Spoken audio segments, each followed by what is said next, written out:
Welcome back to another story on Infidelity Tales Lab. Before we begin, tell us, where in the world are you watching from? Now, let's dive into today's story. Chapter 1. The Life After. Marshall Larson was building a birdhouse in his garage when his 8-year-old daughter Emma burst through the door, her face streaked with tears. His hands stilled on the sandpaper, every muscle in his body tensing with the same alertness that had kept him alive through 3 tours in Afghanistan. "Baby, what happened?" He dropped to one knee, his calloused hands gentle on her small shoulders. Emma sobbed into his chest, her whole body shaking. Between gasps, the story came out in fragments. Family Tree Project. Mrs. Fitzgerald. The words that had shattered his daughter's world. Kids without real dads don't belong in family tree projects. Marshall's jaw tightened, but his voice remained steady. "Emma, look at me." He tilted her chin up. "You have a real dad. You have me. And that teacher is wrong." But she said kids with fake fathers shouldn't participate, and Riley Tompkins said my dad must be fake because you don't work like other dads. The familiar guilt twisted in Marshall's gut. After leaving the military 4 years ago, he'd taken odd jobs, carpentry, security consulting, anything that let him be present for his family. The nightmares had finally faded to manageable echoes. The hypervigilance had dulled. He'd built a quiet life in this small Michigan town, far from the desert and the screaming and the blood. "Your dad's not fake," Karen Larson said from the doorway, her voice sharp as broken glass. Marshall's wife was 5'4" of compressed fury, her auburn hair pulled back tight, revealing the set of her jaw that meant someone was about to face consequences. "Get cleaned up for dinner, sweetie. Mommy needs to talk to Daddy." Emma sniffled and trudged inside. Karen waited until the door closed. "That bitch said, what to our daughter?" Marshall stood, rolling his shoulders. "I'll handle it tomorrow. Talk to the principal." "Tomorrow?" "Marshall, I'm going there right now. Harold Hardin leaves at 5, and it's 4:30. He recognized that tone. Karen had been a public defender before Emma was born, and she still had the instinct for the jugular. "Let me come with you." "No." She grabbed her purse. "You stay with Emma. She needs you here. I need you here so you don't do something that lands you in jail." She knew him too well. The part of him that had commanded men in combat, the part that had eliminated threats with cold precision, was already calculating, measuring, planning. "Karen," she kissed him hard, "I love you. But you have that look, and I need to handle this the legal way first." "Okay." He nodded slowly, and she was gone. Karen's hands were shaking on the steering wheel, not from fear, but from rage.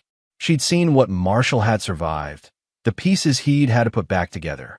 Emma was their miracle, their proof that beauty could grow from trauma. And some small-town teacher with a God complex had just tried to crush that. The elementary school was a low brick building at the edge of town, surrounded by playground equipment that looked older than Karen. She parked crookedly and strode through the front entrance, ignoring the secretary's protests about appointments. Principal Harold Hardin's office door was open. He was a soft man in his 50s, thinning hair combed over a pink scalp, reading glasses perched on his nose. He looked up, startled, as Karen entered. "Mrs. Larson? I don't believe we have a..." "My daughter came home crying because Mrs. Fitzgerald told her that kids without real dads don't belong in family tree projects." Karen's voice was controlled, each word precisely delivered. "I want to know what you're going to do about it." Hardin's face paled. "Mrs. Larson, I'm sure there's been a misunderstanding. Get her in here. Now." Something in Karen's eyes must have convinced him. He picked up his phone, pressed a button. "Michelle, could you come to my office, please? It's urgent." They waited in tense silence. Karen pulled out her phone, showed Hardin a photo she'd taken that morning of Emma's family tree poster, the one with Marshall's picture carefully glued at the top. Him in his dress uniform, the Navy cross visible on his chest, his jaw set and eyes forward. "My husband is very real, Mr. Hardin. He's a decorated veteran who served this country with distinction." The door opened. Michelle Fitzgerald was an elegant woman in her early 40s, blonde hair in a perfect bob, expensive cardigan over a crisp white blouse. She had the kind of beauty that came from good bones and better maintenance, her makeup flawless, her smile practiced. The smile died when she saw the photo in Karen's hand. All color drained from Michelle's face. She actually stumbled backward, one hand catching the doorframe. Her mouth opened and closed soundlessly. Mrs. Fitzgerald? Hardin stood concerned. Are you all right? Michelle's eyes were fixed on the photo, wide with what looked like genuine horror. That's impossible, she whispered. I didn't know he had a daughter. Karen's anger shifted into confusion. You know my husband? Michelle's legs seemed to give out. She collapsed into the chair across from Hardin's desk, her perfectly manicured hands trembling.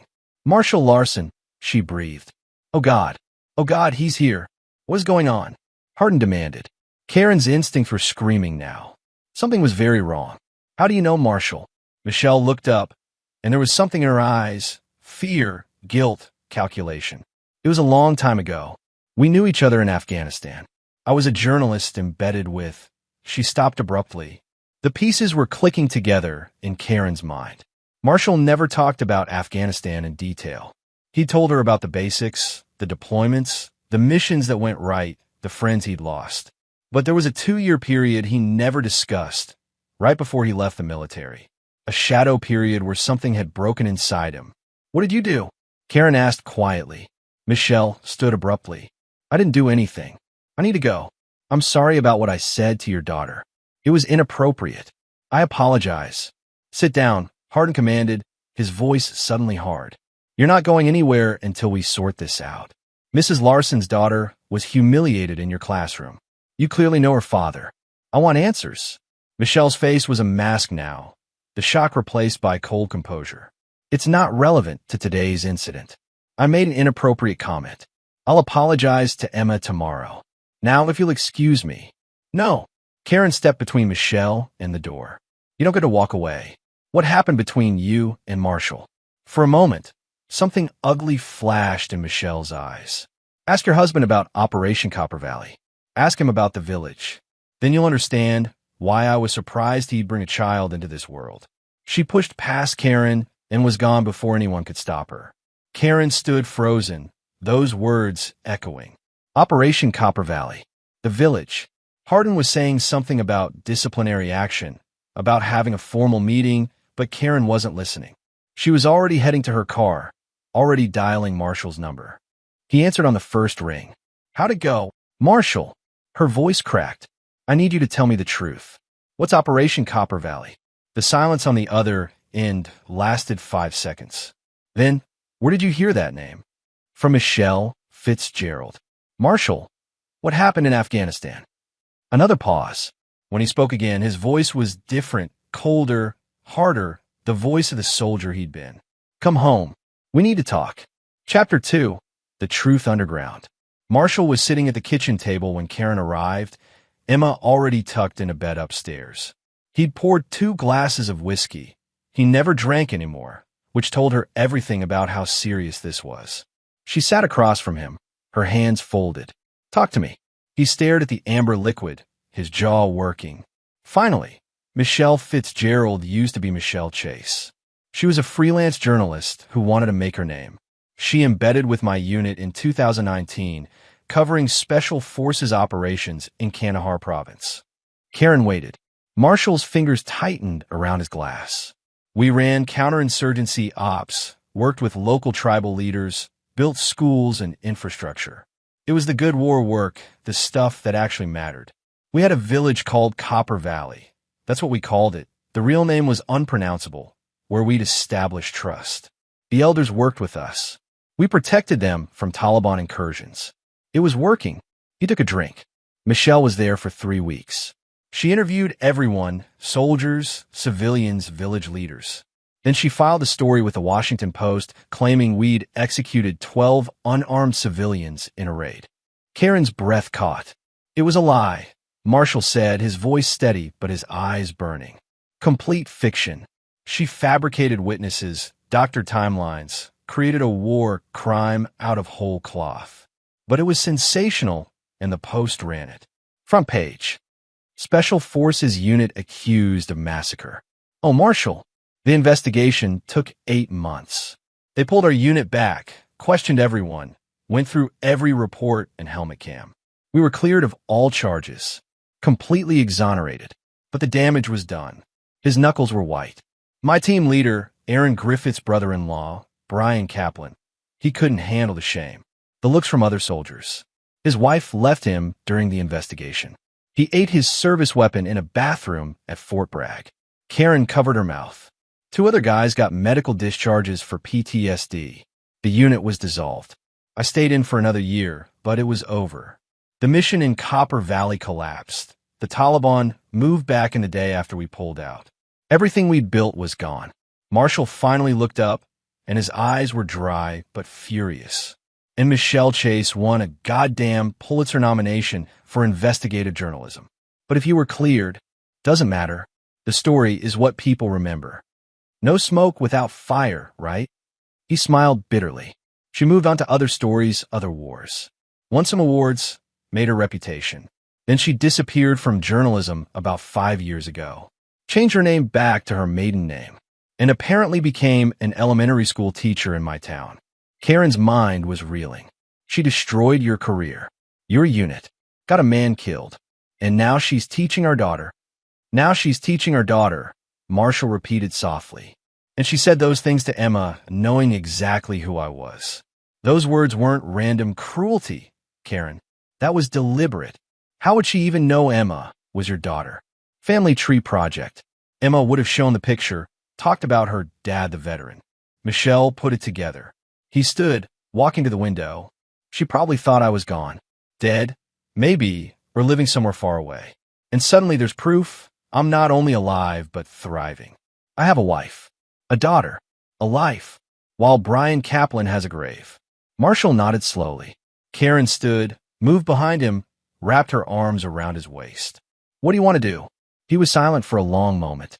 When he spoke, his voice was calm, too calm, the dangerous calm of a man who'd already made his decision.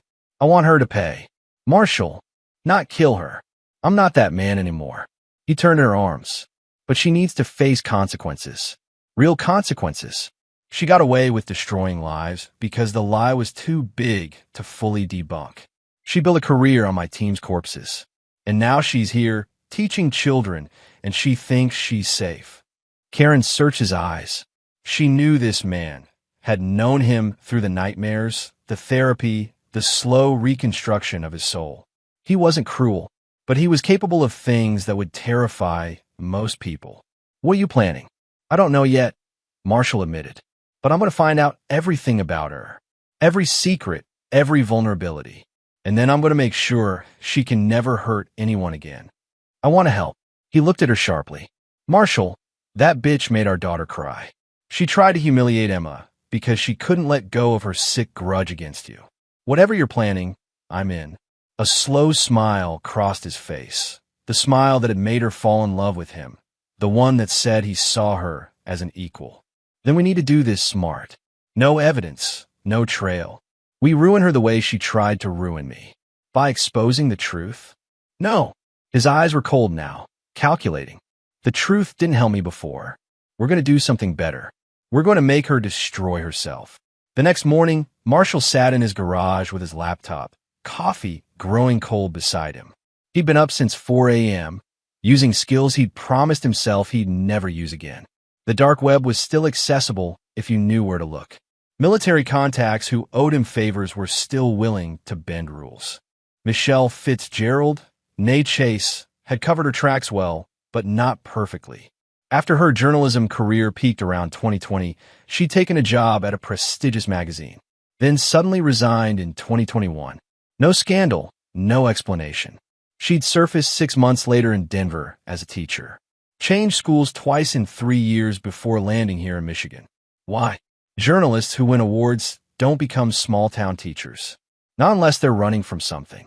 Marshall made a call to Aaron Griffith, his former teammate who now worked private security in D.C. Marsh. Aaron's voice was surprised but warm. Shit, man, been a while. How's civilian life? Complicated. Aaron, I need a favor. Do you remember Brian's investigation of Michelle Chase after everything went down? A pause. Yeah, he was obsessed with proving she'd fabricated sources. Never got anywhere. She was too careful. Did he keep files? His sister has his stuff. Why?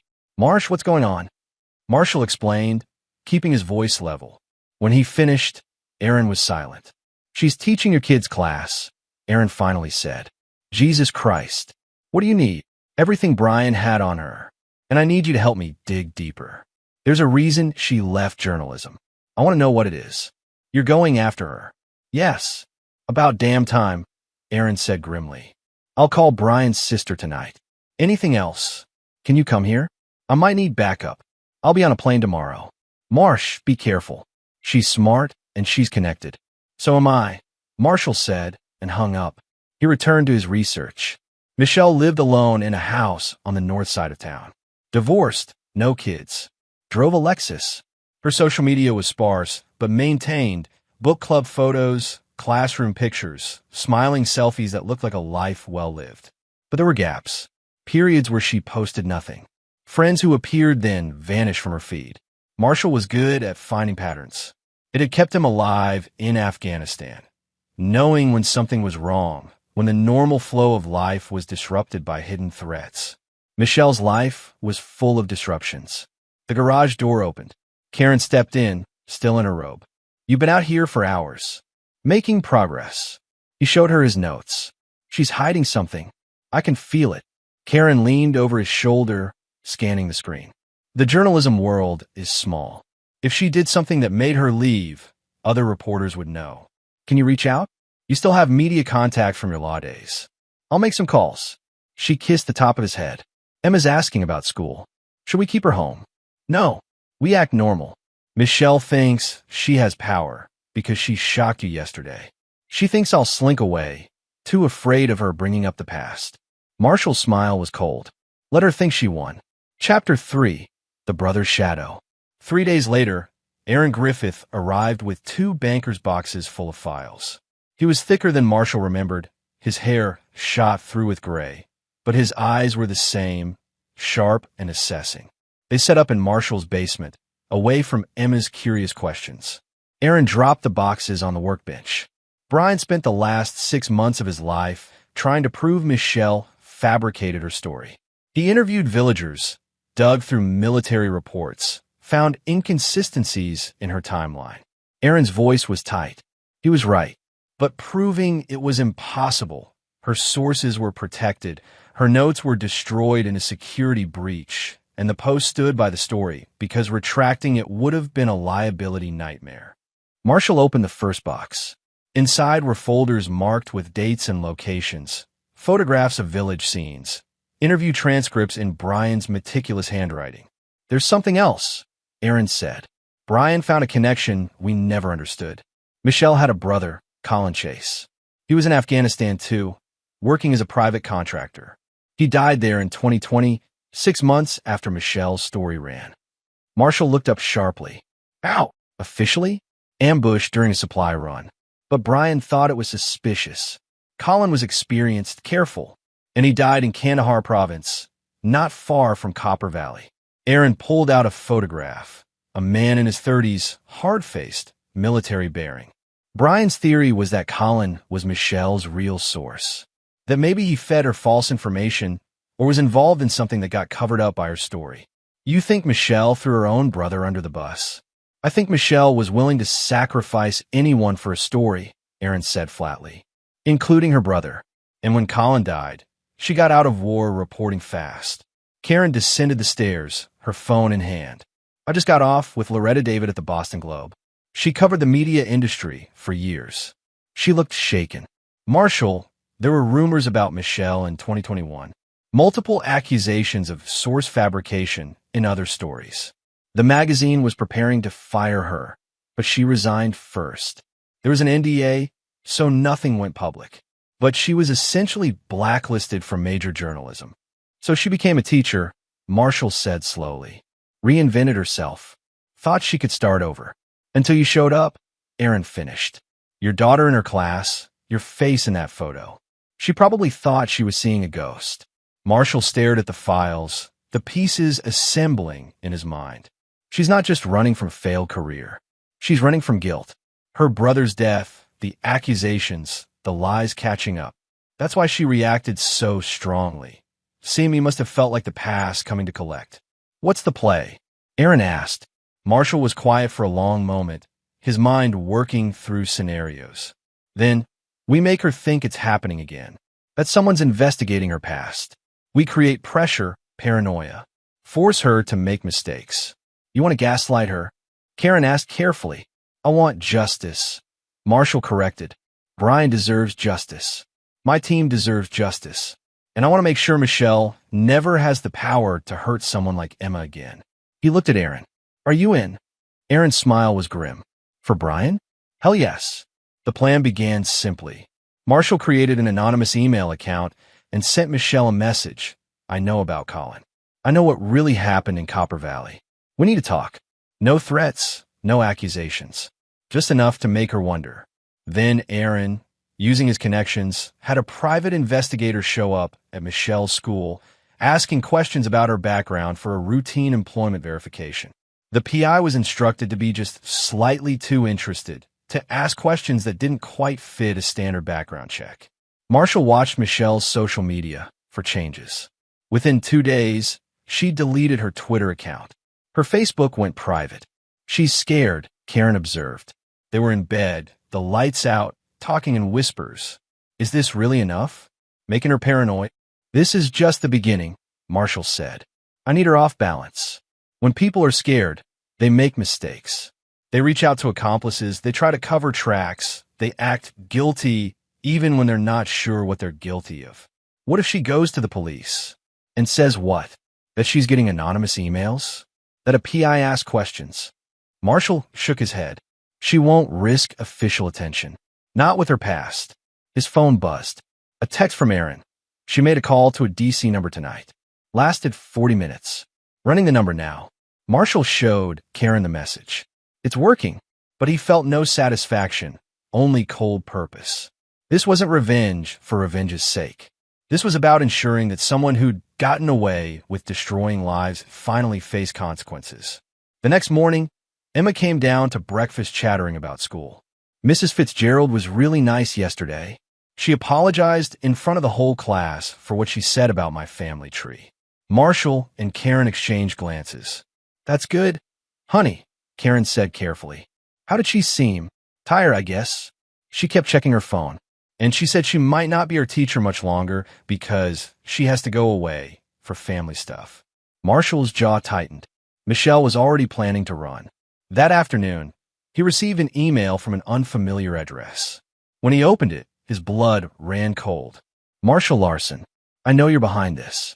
Whatever you think you know about Copper Valley, you're wrong. Leave me alone, or I'll make sure your wife learns about what you really did over there. Some ghosts should stay buried. It was a threat, clumsy, desperate. Michelle was cornered and lashing out. He forwarded it to Aaron with a simple message. Time to tighten the noose. Chapter 4. The Contractor's Ghost. Aaron found the connection 3 days later. The DC number Michelle had called belonged to a law firm that specialized in media defense and NDAs. But Aaron's contact at the firm, a paralegal who owed him a favor, revealed something more interesting. Michelle had also called a second number that night, one registered to a private military contractor named Marcos Maddox. Maddox worked with Colin Chase. Aaron explained over a secure video call. Marshall had his laptop set up in the garage, the door locked. Same contracting company, same time frame in Afghanistan. He was in the convoy when Colin died. You think he knows something? I think Michelle's scared enough to reach out to the last person who was there. Maybe she's trying to make sure stories line up, or maybe she's warning him that someone's digging. Aaron's expression was dark. Marsh, I think we need to talk to Maddox directly. Where is he? Detroit. Runs a security consulting firm. And before you ask, yes, I already set up a meeting. Told him a potential client wants to hire for overseas work. Needs someone with Afghanistan experience. Marshall smiled thinly. When? Tomorrow. I'll drive up tonight. Marcos Maddox's office was in a converted warehouse in Detroit's industrial district. The kind of place where questions weren't asked and answers weren't volunteered. Aaron and Marshall arrived wearing suits, playing the part of corporate security managers. Maddox met them in a sparse conference room. A man in his 50s, built like a brick with the 1,000-yard stare of someone who'd seen too much. His handshake was crushing. "Gentlemen, Aaron said you need Afghanistan expertise." "Actually," Marshall said, dropping the pretense immediately, "we need to talk about Colin Chase." Maddox's eyes narrowed. His hand moved slightly toward his hip, a tell that he was armed. "Who the fuck are you?" "Marshall Larson, Special Forces, 2015 to 2020. Operation Copper Valley." The color drained from Maddox's face. He sat down hard. "Jesus Christ. You remember," Marshall said quietly. "Everyone in the contractor community remembers Copper Valley. That story destroyed." Maddox stopped, looking between them. "Why are you here?" "Because Colin's sister is teaching my daughter's class, and I want to know what really happened." Marshall leaned forward. "Michelle Chase, now Fitzgerald, wrote a story that was a lie. It got people killed, and I think Colin was involved." Maddox was silent for a long moment. Then, "Colin Chase was a fucking problem. He ran side operations, smuggled contraband, played both sides. He was dirty as hell." Aaron's breath hissed. "What kind of side operations?" "The profitable kind. He had local connections, Taliban, tribal leaders, even some A&A officers. He moved drugs, weapons, anything that paid. His company didn't know the half of it." Maddox rubbed his face. "Look, I try to stay clear of Colin's business. But in 2019, word started going around that he'd gotten sloppy, that he'd been involved in something bad, maybe a civilian casualty that got covered up. I heard he was worried about it coming out." Marshall's mind was racing. And then his sister writes a story about a massacre in Copper Valley, pinning it on American Special Forces. "Yeah." Maddox met his eyes. "I always wondered if Colin fed her that story. If he used his own sister to deflect attention from his own shit. Create a bigger scandal to bury the smaller one. Did it work?" "For a while. The investigation focused on your unit. Colin kept operating. But about 6 months later, he got killed in an ambush that didn't make sense." Maddox's expression was grim. His convoy was hit on a route they'd used 100 times. Only Colin died. Everyone else walked away with scratches. Some of us thought maybe the Taliban figured out he'd been playing them. Or maybe someone else decided he was a liability. Someone like Michelle, Aaron said quietly. Maddox shrugged. "I'm not saying that. But Colin's death cleaned up loose ends for a lot of people. And Michelle got out of war, reporting real quick after that." Marshall stood. "If I needed proof that Colin was dirty, records, witnesses, anything concrete, could you help?" "Why?" "Because Michelle destroyed my life with a lie, and she's still teaching children. I want her exposed for what she is." Marshall's voice was flat. "And I want to make sure Brian Kaplan's death meant something." Maddox studied him. "Brian Kaplan. He was the one who killed himself." "Yeah." "Fuck." Maddox stood, pulled out a phone. "There's a guy. Used to be Colin's partner before they had a falling out. Stuart Daly. He's running a bar in Dearborn now, trying to stay under the radar. He might talk if he thinks there's protection in it." "Protection from what?" "From whatever Colin got into that got him killed." Maddox wrote down an address. "Tell Stuart I sent you. And Larson? Be careful. If Michelle was willing to throw her brother under the bus, she won't hesitate to burn you." Stuart Daly's bar was a dive called The Depot, tucked between a pawn shop and a closed auto body shop. Marshall and Aaron entered at 6 p.m. before the evening crowd. The interior was dim, smelling of beer and old wood. Stuart was behind the bar, a wiry man in his 40s with gray at his temples and nervous energy. When Aaron mentioned Maddox's name, Stuart's eyes flicked to the door. "We're alone," Marshall said, "and we're not here to cause problems. We just want to know about Colin Chase." Stuart poured himself a whiskey, downed it. "Colin's dead. Let it stay that way. His sister isn't."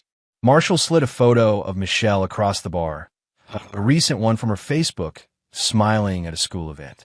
"She's teaching my daughter, and I need to know what she's capable of." Stuart stared at the photo for a long time. Finally, Michelle knew. Everything Colin did, she knew about it. They were close, talked all the time. When Colin started getting scared about an incident that might surface, Michelle came up with a plan. What plan? To create a bigger story.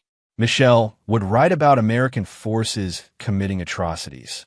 Use just enough real details from Colin's operations to make it sound legitimate, but pin it on special forces instead of contractors. Stewart's laugh was bitter. It was genius, really. The military would investigate the soldiers, clear them eventually, but the story would live forever. Meanwhile, Colin's actual shit would be buried in the noise. What was Colin trying to hide? Aaron asked. Stewart met his eyes. A village clearing operation that went bad. Civilians died. Women, kids. Collateral damage from a botched arms deal. Colin was running. He panicked, blamed Taliban fighters and reports. But there were witnesses, local people who knew the truth. Michelle's story was supposed to muddy the waters enough that Colin could slip away. Marshall felt ice in his veins. Copper Valley. That's what the military called it. Colin knew your unit operated there, knew the trust you'd built with locals.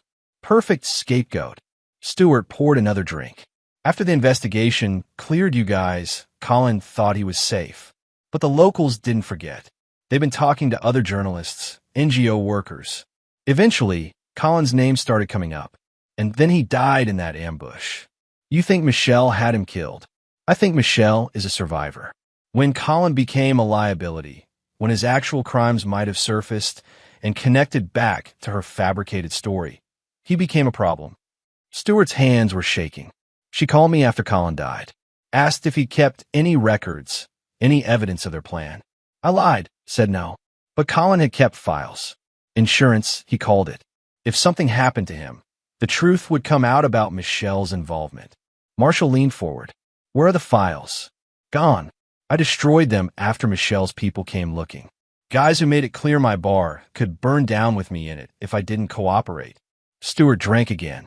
Look, I'm telling you this because I'm tired of being scared. But I can't help you beyond this. Michelle has protection. Lawyers, connections, people who've made sure her past stays buried. Not anymore, Marshall said quietly. Those files Colin kept. Did you destroy everything? Stewart hesitated. Then, there's one thing. A hard drive. Colin gave it to me a week before he died. Said to keep it safe. I never looked at it, too scared. It's in a safety deposit box at Fifth Third Bank on Michigan Avenue. Give it to me. I can't just. Stewart. Marshall's voice was gentle but unyielding. Michelle destroyed my career, got a good man killed, and is now teaching children. If that hard drive has evidence of what she did, I need it. And if you help me, I'll make sure you're protected from any blowback. Stewart looked between them, seeing the military bearing, the calm competence. You're going to take her down. Yes. Then God bless you. Stewart pulled out his wallet, extracted a key. Box 347. Tell the bank manager Stewart Daly authorized you. The password is Kandahar. They left with the key, and Marshall felt the first real surge of hope. Evidence. Concrete, undeniable evidence of Michelle's complicity. We need to be careful with this, Aaron warned as they drove back. If that hard drive has what Stewart says, it could blow back on a lot of people.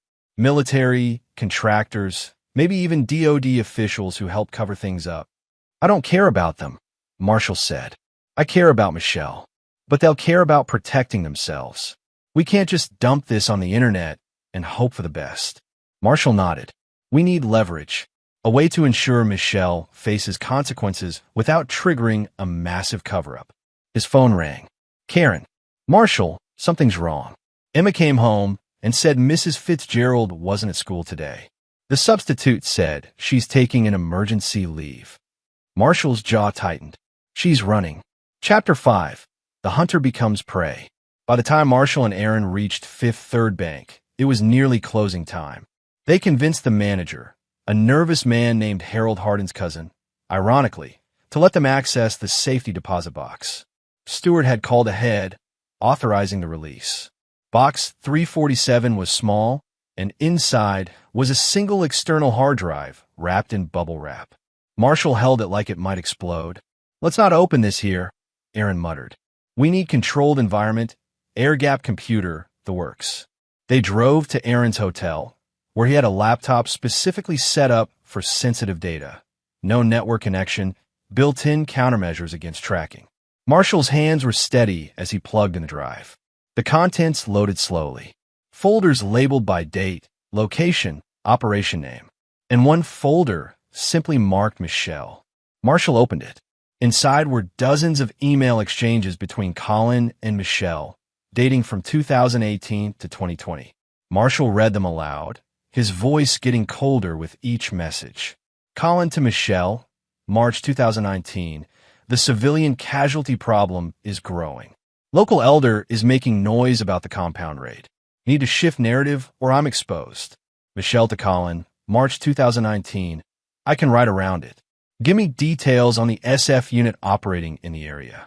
I'll need real names, operational details, enough to make it convincing. Colin to Michelle, May 2019. The SF guys trust the locals. If we pin civilian casualties on them, investigation will clear them eventually, but damage is done. Buys me time to smooth things over with elders.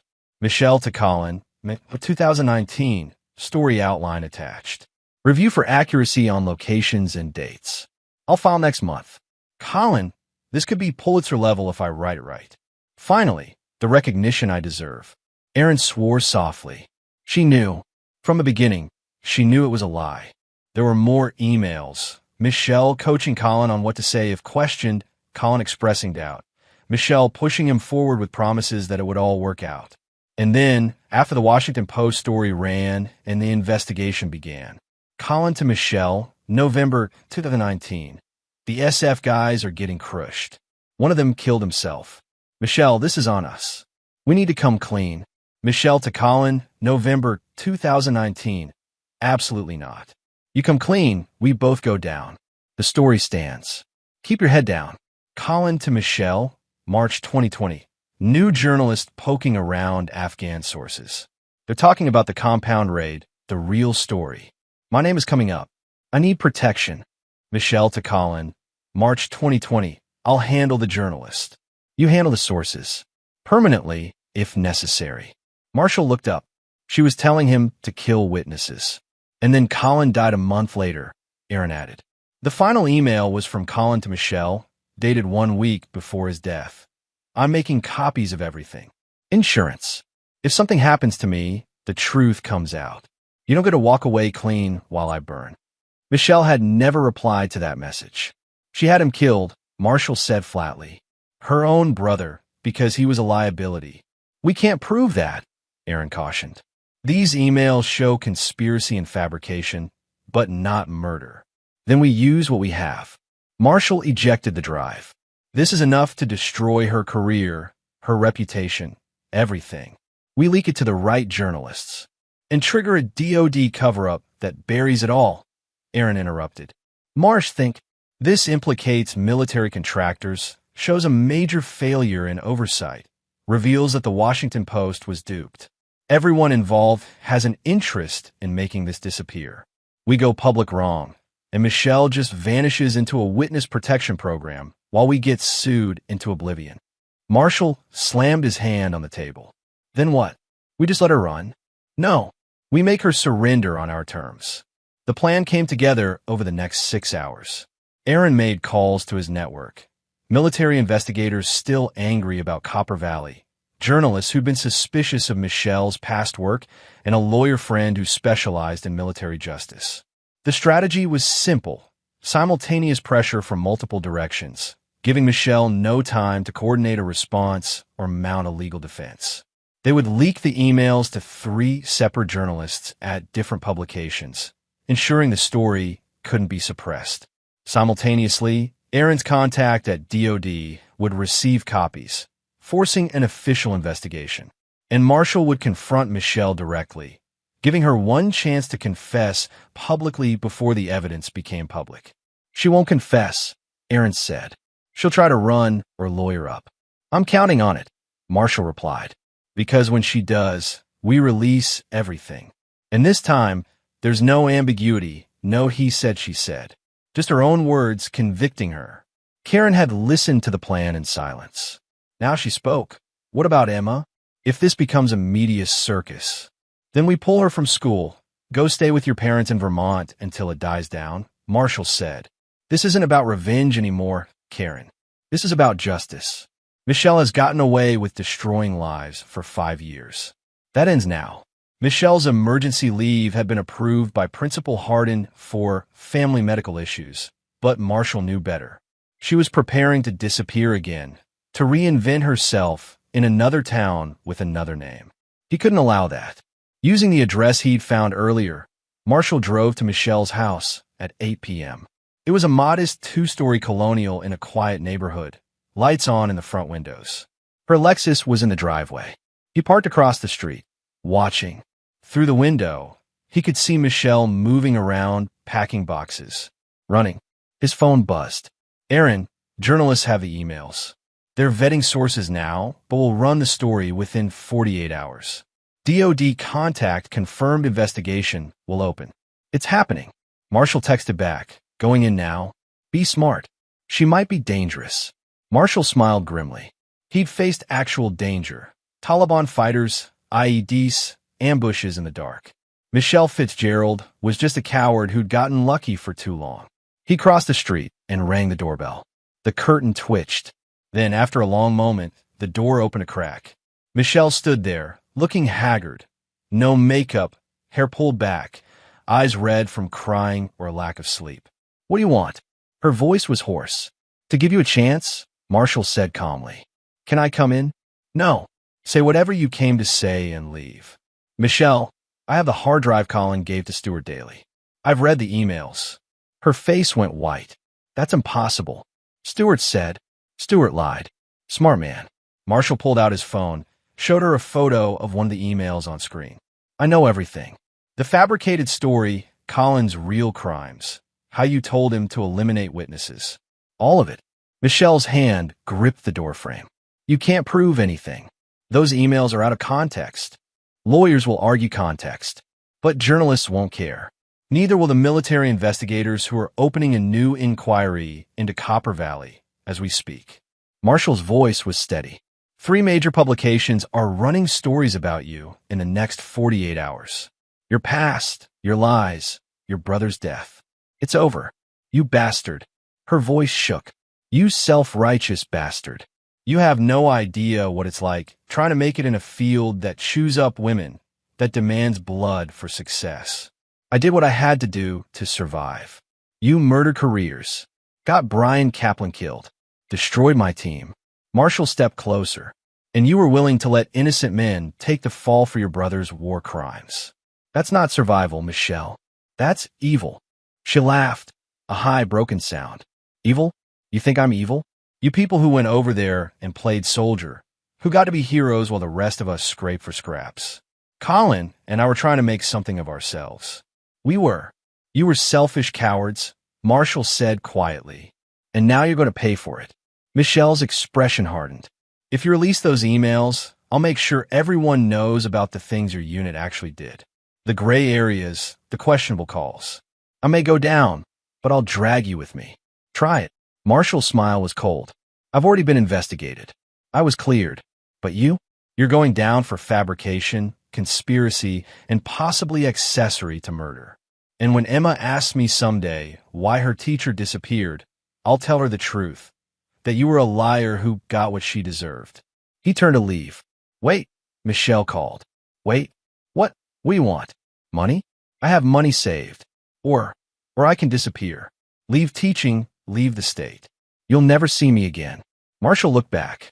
I want you to confess. Publicly. Write a statement admitting you fabricated the Copper Valley story, that Colin was involved in the actual war crimes, that you both conspired to frame my unit. Then turn yourself in to the DOD investigators. That's insane. I'd be prosecuted. You're going to be prosecuted anyway. But if you confess, if you show remorse and cooperation, maybe the sentence is lighter. Maybe you get some shred of dignity back. Marshall's eyes were hard. Or you can run, and I make sure the story follows you everywhere. Every school, every job, every place you try to hide. Your face will be on every news site. Your name's synonymous with journalistic fraud. Choose. Michelle was crying now, ugly sobs that shook her whole body. I didn't mean for Brian to die. I didn't mean for any of it to go so far. But it did, and now you pay the price. Marshall walked back to his car, leaving Michelle standing in her doorway, broken. Chapter 6. The Confession. The next morning, Marshall woke to his phone ringing. It was Principal Harold Harden. Mr. Larson, I need you and your wife to come to my office immediately. Michelle Fitzgerald has made some very serious allegations. Marshall smiled grimly. We'll be there in an hour. Hardin's office was crowded. Michelle sat in one chair, a lawyer beside her, an expensive-looking woman with a briefcase. Hardin looked uncomfortable behind his desk. Two school board members flanked him. Michelle's eyes were swollen, but her expression was defiant. Mr. and Mrs. Larson, the lawyer began, my client has been the victim of a sustained harassment campaign. Is that what we're calling accountability now? Karen interrupted coolly. Mr. Larson has been sending threatening emails, hired investigators to stalk my client, and has made false accusations about her professional history. Nothing I've said is false, Marshall said calmly. He pulled out his phone, set it on Hardin's desk. And I have proof. He played a recording, Michelle's voice from last night, admitting she'd fabricated parts of her story, admitting Colin was involved.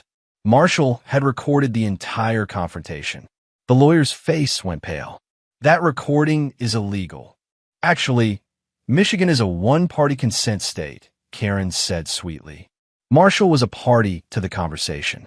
It's perfectly admissible. Michelle stood abruptly. This is insane. You're trying to ruin my life over a story I wrote 5 years ago. A story that destroyed lives, Marshall said quietly. Brian Kaplan is dead because of you. My team was dismantled, and you knew it was a lie from the beginning. One of the school board members, a woman named Alma Oliver, spoke up. Mrs. Fitzgerald, is this true? Did you fabricate a news story? It's more complicated than. Yes or no? Alma demanded. Michelle's composure cracked. I was trying to expose truth. The military does terrible things. Everyone knows that. If some details were wrong, it doesn't invalidate the larger point. You accused specific soldiers of war crimes they didn't commit, Marshall interrupted. There's no larger point that justifies that. Hardin looked sick. Mrs. Fitzgerald, I think you need to resign effective immediately. You can't fire me based on unsubstantiated. I'm not firing you, Hardin said quietly. I'm strongly suggesting you resign before this becomes a media circus that damages the school. The lawyer put a hand on Michelle's arm. Don't say anything else. We're leaving. They left, but the damage was done.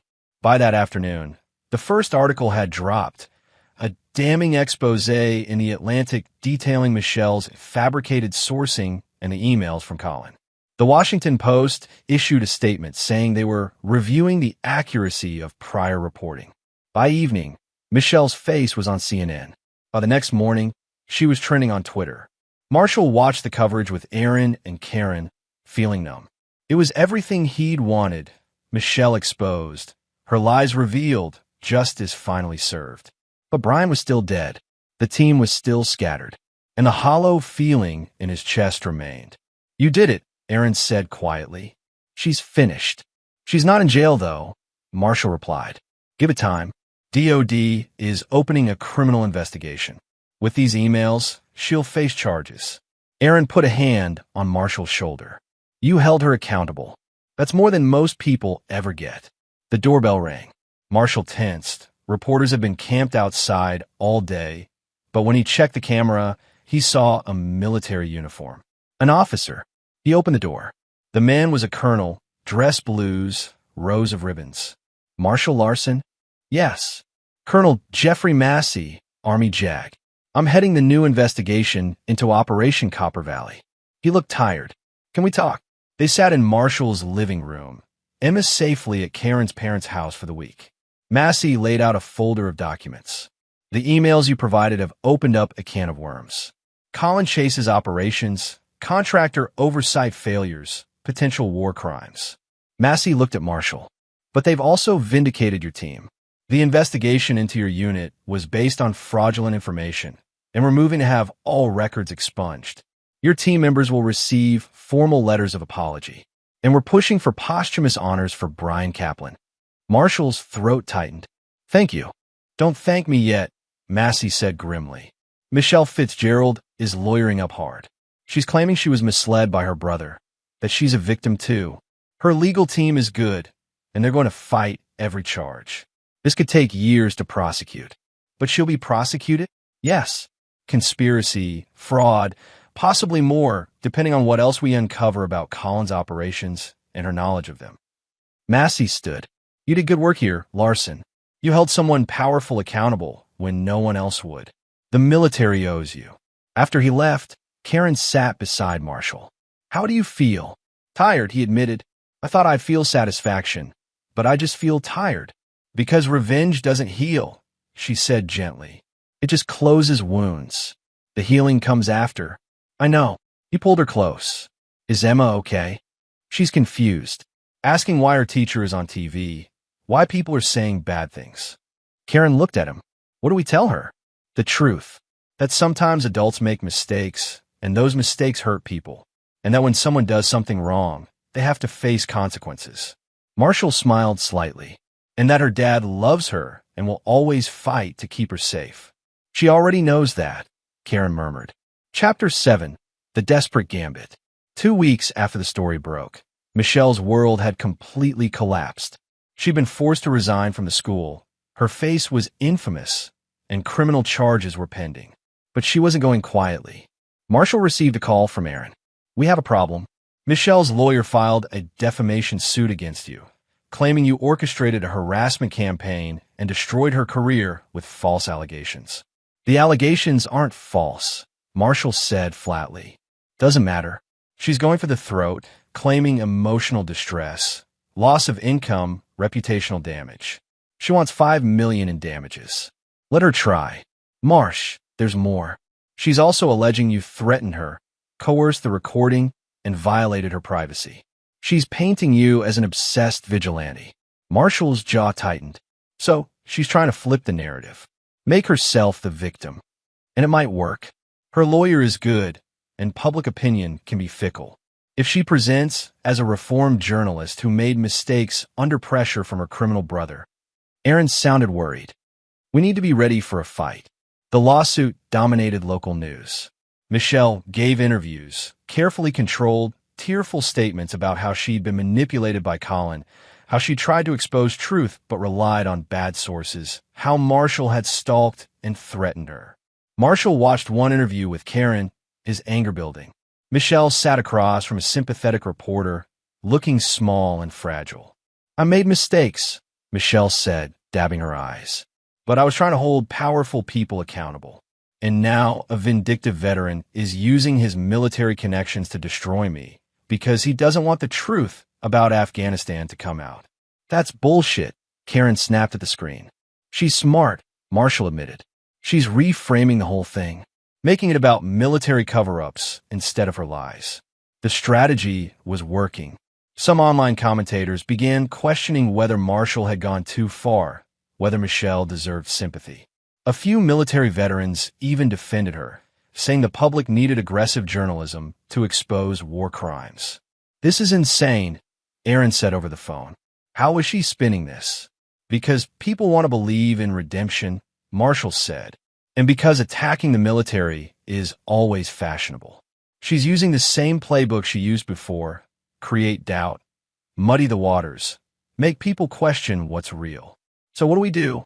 Marshall thought for a long moment. We show people who she really is, not just through evidence, but through her actions. What do you mean? She's desperate. Desperate people make mistakes. We push her buttons, make her reveal her true nature in a way the public can't ignore. The plan was risky. Marshall reached out to one of the journalists who'd covered the story, a woman named Jennifer Noble from ProPublica, known for her meticulous investigations. He offered her an exclusive, a face-to-face interview with him, laying out everything that had happened. But the real goal was to get Michelle to react. The interview ran 3 days later, a comprehensive piece that included the emails, the timeline, the connections to Colin's death, and Marshall's motivation. He was careful, measured, sympathetic to Michelle's lawyer's counterarguments while dismantling them with facts. The key quote: Michelle Fitzgerald is not a flawed journalist. She's a calculating person who destroyed lives for career advancement and is now trying to avoid accountability by playing victim. I won't let her. Within hours, Michelle's lawyer issued a statement calling Marshall a dangerous individual with an agenda. But Michelle herself went further. She posted a long Facebook rant accusing Marshall of being obsessed with her, of ruining her life because he can't accept responsibility for his own actions in Afghanistan. The post was angry, unhinged, full of accusations that directly contradicted her previous tearful interviews. The careful victim narrative cracked. "Got her," Aaron said when he saw it. She just showed her real face. The backlash was swift. Commentators who'd been sympathetic questioned why Michelle would attack someone who'd lost a teammate to suicide. Other journalists began digging into her past work more critically, finding other stories with questionable sourcing. And then the final blow landed. Stuart Daley, overcome with guilt, gave an interview to the New York Times detailing Colin's criminal operations and Michelle's direct knowledge of them. He provided bank records showing Michelle had received money from Colin, payments that lined up with her filing stories that covered up his operations. She wasn't just complicit, Stewart said in the interview. She profited from her brother's war crimes. Michelle's lawyer tried to contain the damage, but it was too late. The narrative had shifted irreversibly. Michelle wasn't a flawed journalist who'd made mistakes. She was an active participant in criminal conspiracy. Marshall received a call from Colonel Massey. "We're moving forward with charges. Conspiracy to commit fraud, obstruction of justice, and we're investigating her potential role in Colin's death. The evidence you helped uncover has been crucial. What about her lawsuit against me?" Her lawyer withdrew it this morning. Probably realized they had no case and didn't want to be further associated with her. Massey paused. "Larson, between you and me, you did what the system should have done 5 years ago. You held someone accountable when everyone else was willing to look away." After the call ended, Marshall sat in his garage for a long time, staring at the half-finished birdhouse he'd been building the day Emma came home crying. It felt like years ago instead of weeks. Karen found him there. "Emma wants to know if we can go get ice cream." "Yeah." He stood, pulling her into an embrace. "Yeah, let's go get ice cream." Chapter 8. The Trial. The criminal trial began 6 months later. Michelle had been charged with conspiracy to defraud the United States, obstruction of justice, and making false statements to federal investigators. Her legal team fought hard, but the evidence was overwhelming. Marshall sat in the courtroom every day, a silent presence in the gallery. Aaron was beside him, and sometimes other members of their old team, men who'd been cleared of charges but still carried the stain of Michelle's accusations. The prosecution's case was methodical. They presented the emails, showed how Michelle had knowingly fabricated sources, demonstrated her financial benefit from Colin's operations. They called witnesses Stuart Daley, Marcos Maddox, Afghan villagers who testified via video link about Colin's crimes. Michelle's defense tried to paint her as a victim of Colin's manipulation, but the emails were too damning. In one, she'd explicitly told Colin how to cover up evidence. In another, she'd celebrated the Pulitzer nomination while Brian Kaplan was in the psychiatric ward. The most devastating moment came when the prosecution called Aaron Griffith to testify about Brian's suicide. Aaron's voice was steady, but his pain was evident. Brian spent his last months trying to prove Michelle had lied. It consumed him. His marriage fell apart. He couldn't sleep, couldn't eat. And when the Post stood by the story, when everyone told him to let it go, he couldn't. Because he knew the truth mattered. Aaron looked directly at Michelle. She knew what her lie had done to him, and she did nothing. Michelle's lawyer objected, claiming it was prejudicial, but the judge allowed it. The jury's faces showed their reaction: disgust, anger, sympathy for Brian. When it was the defense's turn, Michelle took the stand. It was a calculated risk, but her lawyer clearly felt they needed her personal story to sway the jury. Michelle testified tearfully about her difficult career, the pressure to produce stories, her complicated relationship with Colin. She admitted to errors in judgment, but maintained she believed Colin's information was true. Then came the cross-examination. The prosecutor, a sharp woman named Harriet Barnard, was merciless. She walked Michelle through every email, every lie, every moment where Michelle had doubled down instead of coming clean. "Ms. Fitzgerald, you wrote in an email to your brother, and I quote, 'The SF guys are taking the heat.' Perfect.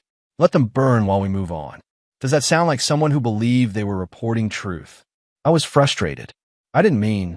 You also received $47,000 from your brother in the 6 months after your story ran. What was that money for? Family support. Colin helped me financially. Help that coincidentally came right when he was using your story as cover for war crimes. Barnard's voice was cold. Ms. Fitzgerald, isn't it true that you knowingly fabricated a story, accepted payment from your brother, and allowed innocent soldiers to be destroyed rather than admit your lie? No, You wrote to Colin. If we go down together. But we're not going down. That was after Brian Kaplan's suicide. You knew what your lie had caused, and you still chose to protect yourself. Michelle broke down on the stand, sobbing that she was sorry, that she'd made terrible mistakes. But her tears couldn't undo the evidence. The jury deliberated for 2 days. Marshall barely slept, anxiety and anticipation warring in his chest. Karen held his hand as they waited for the verdict. When the jury returned, the forewoman stood. On the count of conspiracy to defraud the United States, we find the defendant guilty. On the count of obstruction of justice, we find the defendant guilty. On the count of making false statements, we find the defendant guilty. Michelle crumpled in her chair. Her lawyer steadied her, but it was over. The judge set sentencing for 3 weeks later. Marshall walked out of the courthouse to a crowd of reporters. He gave a brief statement. Justice has been served today. Michelle Fitzgerald was held accountable for the lives she destroyed. Brian Kaplan and the other victims of her lies can finally rest. Thank you. Sentencing day came. The courtroom was packed. Reporters, military personnel, members of Marshall's old team. The judge, a stern woman named Carrie Hayes, reviewed the case thoroughly before speaking. Ms. Fitzgerald, you had a platform and responsibility. You chose to abuse both. Your actions led to a soldier's death, destroyed careers, and undermined public trust in journalism and the military. Michelle stood, her lawyer beside her. She looked small, defeated. Your expressions of remorse ring hollow, given your continued attempts to evade responsibility. You've shown no genuine understanding of the harm you caused. Judge Hayes looked down at her notes. I'm sentencing you to 8 years in federal prison, followed by 3 years of supervised release. You will also pay restitution to the victims, including the estate of Brian Kaplan. Michelle swayed. Her lawyer caught her arm. Additionally, Judge Hayes continued, you are permanently barred from working in journalism, education, or any position of public trust. This court hopes that your sentence serves as a deterrent to others who would place personal ambition above truth and honor. The gavel fell. Marshall closed his eyes, feeling something release in his chest. It wasn't satisfaction exactly. Brian was still gone. The years of suffering couldn't be reclaimed. But it was closure, an ending. Aaron gripped his shoulder. We got her. Yeah, Marshall said quietly. We got her. Chapter 9. The Life Rebuilt. 3 months after sentencing, Marshall stood in Emma's new classroom at a different school, meeting her new teacher, a kind woman named Rebecca Brock who had 20 years of experience and stellar references. Emma was thriving, the trauma of Michelle's words fading as children's hurts do when surrounded by love and stability. Your daughter is wonderful, Rebecca told him during parent-teacher conference. Creative, curious, compassionate. You should be proud. I am, Marshall said, and meant it. He'd been approached by multiple media outlets wanting to tell his story. A book deal was offered. A documentary filmmaker wanted access. Marshall declined it all. The story had been told enough. He wanted to return to the quiet life he'd built. But some things had changed.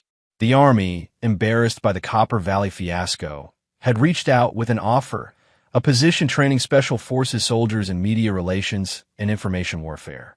How to recognize misinformation, protect their teams, navigate the complicated terrain of modern conflict. It would mean some travel, he told Karen, but I'd be home most weeks. And it's work that matters. Teaching the next generation to avoid what happened to us. You should do it, Karen said. You're good at this. And maybe you can save someone else from going through what you did. He'd accepted. The first training session was scheduled for next month at Fort Bragg, the same base where Brian had died. Marshall would go there and honor his friend's memory, by making sure future soldiers were better protected. Aaron had returned to D.C., but called regularly. The DoD is overhauling contractor oversight, he reported. Colin's operations exposed huge gaps. It's not just about Michelle anymore. This is leading to real reforms. Good, Marshall said. Maybe some good can come from all this. Oh, and Brian's sister wants to meet you. She said the restitution money is helpful, but mostly she wanted to thank you for not letting his death be meaningless. Marshall's throat tightened. Set it up. The meeting happened at a quiet coffee shop in Virginia. Brian's sister, Tanya Conley, was a teacher herself. Ironic given everything that had happened. She had Brian's eyes, kind and intelligent. He would have liked you doing what you did, Tanya said. Brian always believed in accountability. That's why it killed him when Michelle got away with it. I'm sorry I couldn't save him, Marshall said. That wasn't your job. You had your own trauma to deal with. Tanya smiled sadly. But you did save his memory. You made sure people knew he wasn't crazy, wasn't wrong. That matters. She gave him a box. Inside was Brian's Navy Cross and a letter he'd written before his death. One that had been too painful for the family to read until now. To whoever finds this, Brian had written, "If I'm gone, it means I couldn't live with the injustice anymore. But I want people to know," Michelle Chase lied. "We did nothing wrong. If someone is reading this, please don't let the lie stand. The truth matters. We mattered." Marshall held the letter, tears finally coming. "I promise," he whispered. "The truth is out there now. You mattered. You all mattered." That evening, Marshall sat with Emma on the back porch, watching fireflies in the growing dark. She was working on a new family tree project for her current class, this one including extended family and adding stories about each person. "What should I write about you, Daddy?" she asked. Marshall thought about it. He could tell her about the military service, the medals, the operations. He could tell her about the investigation and the pain. He could tell her about the revenge. Instead, he said, "Write that your dad loves you more than anything, that he fought for what was right even when it was hard, and that he's proud to be your father." Emma smiled, her pencil scratching across the paper. "That's good." Karen came out with lemonade, settling into the chair beside him. They sat in comfortable silence, the three of them, as night deepened around them. Michelle Fitzgerald was in prison. Brian Kaplan's memory was restored. The truth had finally emerged from the lies. It wasn't perfect justice. That didn't exist. But it was enough. Marshall had built a life from the ruins of his military career. He'd protected his family, honored his fallen friend, and held a powerful person accountable. The ghosts weren't gone. They never would be. But they were quiet now. And in the quiet, surrounded by his family, Marshall Larson had found something more valuable than revenge. He'd found peace. Epilogue. 5 years later, the Copper Valley story had become a case study in military academies and journalism schools, a cautionary tale about the dangers of fabrication and the importance of accountability. Marshall's training program had been expanded, teaching hundreds of soldiers how to navigate media and protect truth. Michelle Fitzgerald served her full sentence, released with no fanfare to a halfway house in Ohio. She'd attempted to publish a memoir claiming she'd been scapegoated, but no publisher would touch it. She worked now at a laundromat, anonymous and forgotten. Emma was 13, thriving in middle school, with dreams of becoming a veterinarian. She remembered Mrs. Fitzgerald only vaguely, as the teacher who'd said something mean once, before her dad, made sure no one else got hurt the same way. Aaron Griffith had started a foundation in Brian's name, providing mental health support for veterans struggling with PTSD and moral injury. It had helped hundreds. And Marshall had finally finished that birdhouse. It hung in their backyard, home to a family of wrens that returned every spring. He'd watch them sometimes, building nests and raising young, nature's simple persistence in creating life. He'd done the same. From the ashes of Afghanistan, from the lies and the pain and the grief, he'd built something good, something lasting. The past couldn't be changed, but the future was his to shape, and he'd shaped it well. And there you have it. Another story comes to an end. What did you think? I'd love to hear your thoughts in the comments below. If you enjoy this story, consider joining our community by subscribing. It means the world to us. For more stories like this one, check out the recommended videos on screen. And I'll see you there. Welcome back to another story on Infidelity Tales Lab. Before we begin, tell us, where in the world are you watching from? Now, let's dive into today's story. Chapter 1. The Perfect Life. Bruce Hancock stood in his spacious home office, watching through the window as his wife Cassandra tended to their garden. 15 years of marriage, and she still moved with the same graceful precision that had first caught his attention at Fort Bragg. Back then, she was Lieutenant Cassandra Chambers, a military intelligence officer with sharp green eyes and an even sharper mind. Now she was simply his wife, mother to their 13-year-old son Daniel, and the foundation of what everyone called their perfect life. Bruce had built this life methodically, the same way he'd once planned military operations during his 8 years as an Army tactical analyst. After leaving the service, he channeled that strategic thinking into civilian success, first as a security consultant, then as owner of Hancock Strategic Solutions, a firm that designed security systems for high-profile clients. The irony wasn't lost on him that he spent his days protecting other people's secrets while remaining blissfully unaware of those festering in his own home. Their house reflected Bruce's attention to detail, a sprawling colonial in the suburbs of Richmond, Virginia, complete with state-of-the-art security systems he'd personally designed. Motion sensors, cameras, reinforced doors, and yes, a safe room. He'd insisted on it after Daniel was born, claiming it was for home invasions or natural disasters. Cassandra had rolled her eyes, but indulged what she called his military paranoia. Daniel burst through the front door, backpack sliding off his shoulder as he headed for the kitchen. At 13, he was already showing signs of Bruce's analytical nature, though tempered by his mother's charm. He was the kind of kid who got straight A's without trying too hard and had friends who genuinely liked him, not just his family's money. "Dad, can Jake Daly come over this weekend?" Daniel called out, grabbing an apple from the counter. His parents are going out of town, and his sister's supposed to watch him, but she's useless. Bruce smiled. Jake was Daniel's best friend since elementary school, a good kid from a solid family. James and Miranda Daly were the kind of neighbors Bruce actually trusted, which was saying something for a man who professionally assumed everyone was hiding something. "Sure, but ask your mother first," Bruce replied, closing his laptop. He'd been reviewing financial reports, noting the steady growth of his company. 3 new contracts this quarter, including one with a prominent law firm that wanted their buildings secured against corporate espionage. Business was good, family was solid, and life felt stable. That evening, the Hancock family sat around their mahogany dining table, sharing the day's events over Cassandra's famous lasagna. It was a ritual Bruce cherished.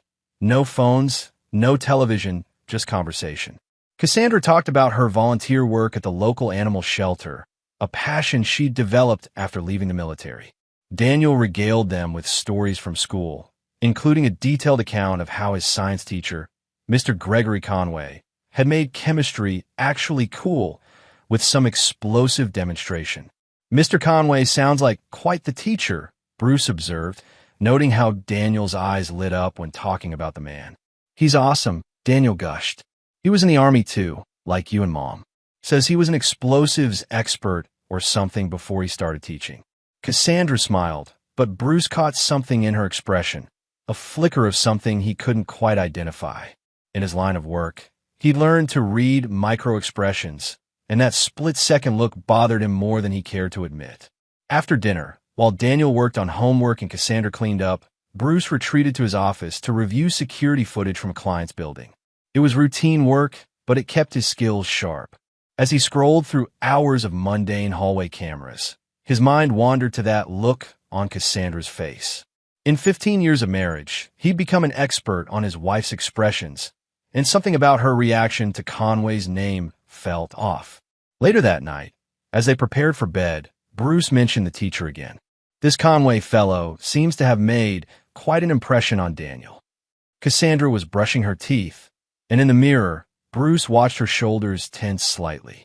"Yes, well, Daniel's always been good at science. It's nice to have a teacher who challenges him. Have you met him? At parent-teacher conferences?" Briefly, she spat out toothpaste and rinsed. He seems professional. The pause was minimal, but Bruce caught it. In his world, pauses meant secrets, and secrets meant problems. He filed the information away, the same way he'd once cataloged enemy movement patterns. Probably nothing, but Bruce Hancock hadn't survived 8 years of military intelligence by ignoring his instincts.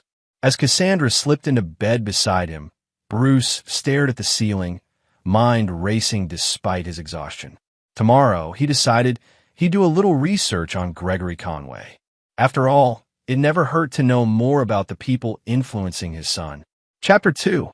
Cracks in the Foundation. Bruce's investigation into Gregory Conway began the next morning with a simple Google search that yielded frustratingly little information. Public records showed Conway was 38, divorced, no children, and had indeed served in the Army as an explosive ordnance disposal specialist before transitioning to education 5 years ago. He'd been teaching at Daniel's school for 2 years, maintained a clean record, and by all accounts was well-liked by students and faculty. But Bruce's military training had taught him that the most dangerous enemies were often the most ordinary-seeming ones. He spent his lunch break conducting a more thorough background check, using resources available through his security consulting business. Conway's military record was exemplary. 2 tours in Afghanistan, multiple commendations, honorable discharge. His divorce had been finalized 3 years ago, citing irreconcilable differences with no indication of infidelity or abuse. Still, something nagged at Bruce. Maybe it was the way Cassandra had said Conway seemed professional, or the slight hesitation before she answered. His wife was many things, but she'd never been a good liar, at least not to him. That evening, Bruce arrived home early to find Cassandra on a phone call in the kitchen. She was speaking quietly, almost whispering, and immediately ended the call when she saw him. "Who was that?" he asked casually, loosening his tie. "Oh, just the animal shelter. We're planning a fundraiser for next month." She smiled, but it didn't reach her eyes.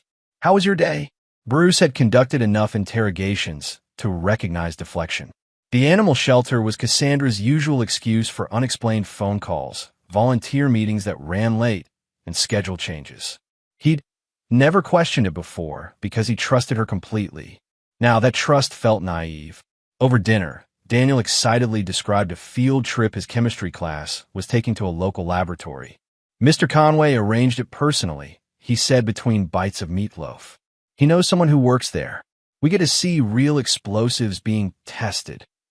"That's quite thoughtful of him," Bruce said, watching Cassandra's reaction carefully. Again, that micro-expression, a tightening around her eyes, gone so quickly he almost missed it. After Daniel went to bed, Bruce confronted his suspicions head-on. "Cass, is everything all right? You seem distant lately." She looked up from her book, genuine surprise crossing her features. "Distant? I don't know what you mean. The phone calls, the late nights at the shelter, the way you react when we talk about Daniel's teacher." Bruce kept his voice level, non-accusatory.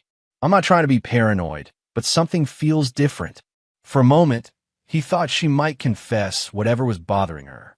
Her face softened, and she set down her book. "Bruce, you know I love you, right? You and Daniel are my whole world." "Of course I know that." She moved closer on the couch, taking his hand. "Sometimes I think you forget that I had a life before you, before Daniel. Sometimes old friends reach out, and it brings back memories. That's all." It was a reasonable explanation, delivered with the sincerity that had made him fall in love with her. But Bruce's trained ear caught the careful construction of her words. Technically true, but designed to mislead. She was giving him just enough truth to deflect suspicion while hiding the real story. That night, Bruce lay awake long after Cassandra's breathing settled into sleep. His mind raced through possibilities, each more disturbing than the last. In his line of work, he'd seen what betrayal could do to a family, how quickly trust could crumble once the foundation was compromised. He'd helped clients recover from corporate espionage, blackmail, and theft, but he'd never imagined he might need to protect himself from someone sleeping beside him. The next morning, Bruce made a decision that would change everything. He called his office and cleared his afternoon schedule, then drove to Daniel's school. He told himself he was being paranoid, that he'd observe one interaction between Cassandra and Conway and put his fears to rest. He parked across the street from the school at dismissal time, watching as students poured out of the building. Daniel emerged with Jake Daly, both boys laughing about something as they headed toward the pickup area. Bruce was about to start his car when he saw Cassandra's silver BMW pull up to the curb. But she didn't park in the designated pickup area. Instead, she drove around to the side of the building, near what looked like a staff parking area.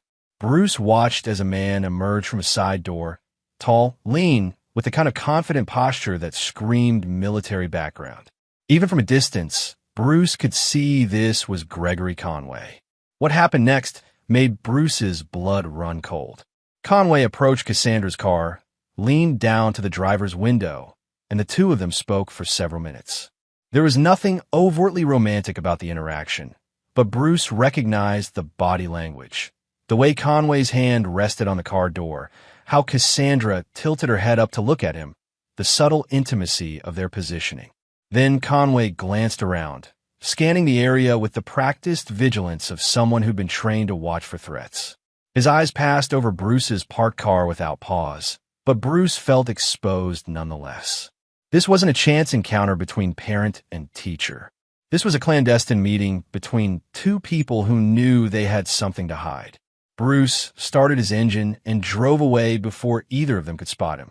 His hands gripped the steering wheel so tightly his knuckles went white, and a familiar cold fury settled in his chest. The same feeling he'd had in Afghanistan when intelligence indicated an imminent attack. He drove home in silence, mind already shifting into operational mode. 15 years of marriage, and Cassandra was having an affair with their son's teacher. The betrayal cut deep, but beneath the pain was something more dangerous. The methodical anger of a man who'd spent years learning how to neutralize threats. By the time he pulled into his driveway, Bruce Hancock had made another decision. He wouldn't confront them directly, wouldn't give them the chance to lie or manipulate or turn Daniel against him. Instead, he'd do what he did best: gather intelligence, plan carefully, and strike when they least expected it. After all, Cassandra might know him as a loving husband and father, but she'd apparently forgotten that he was also very, very good at war. Chapter 3: The Art of War. Bruce spent the next 2 weeks conducting surveillance with the precision of a military operation. He installed tracking software on Cassandra's phone while she showered, placed microscopic GPS devices in her car, and began monitoring their joint credit card statements for anomalous charges. What he discovered painted a picture of betrayal that ran deeper than he'd imagined. The affair had been going on for at least 6 months. Text messages recovered from Cassandra's phone revealed intimate conversations between her and Gregory Conway, filled with promises of a future together and complaints about the complications of their current situations. They met at a cheap motel outside town every Tuesday and Thursday afternoon, the same days Cassandra claimed to be volunteering at extended shelter meetings. But it wasn't just the adultery that enraged Bruce. Reading through their messages, he discovered that Cassandra had been sharing intimate details about their marriage, their finances, and worst of all, about Daniel. She told Conway about Bruce's military background, his security business, and even about the safe room in their house. Information that could be used against his family was being pillow-talked to a man who was actively trying to steal his wife. The final straw came when Bruce discovered Conway's true intentions.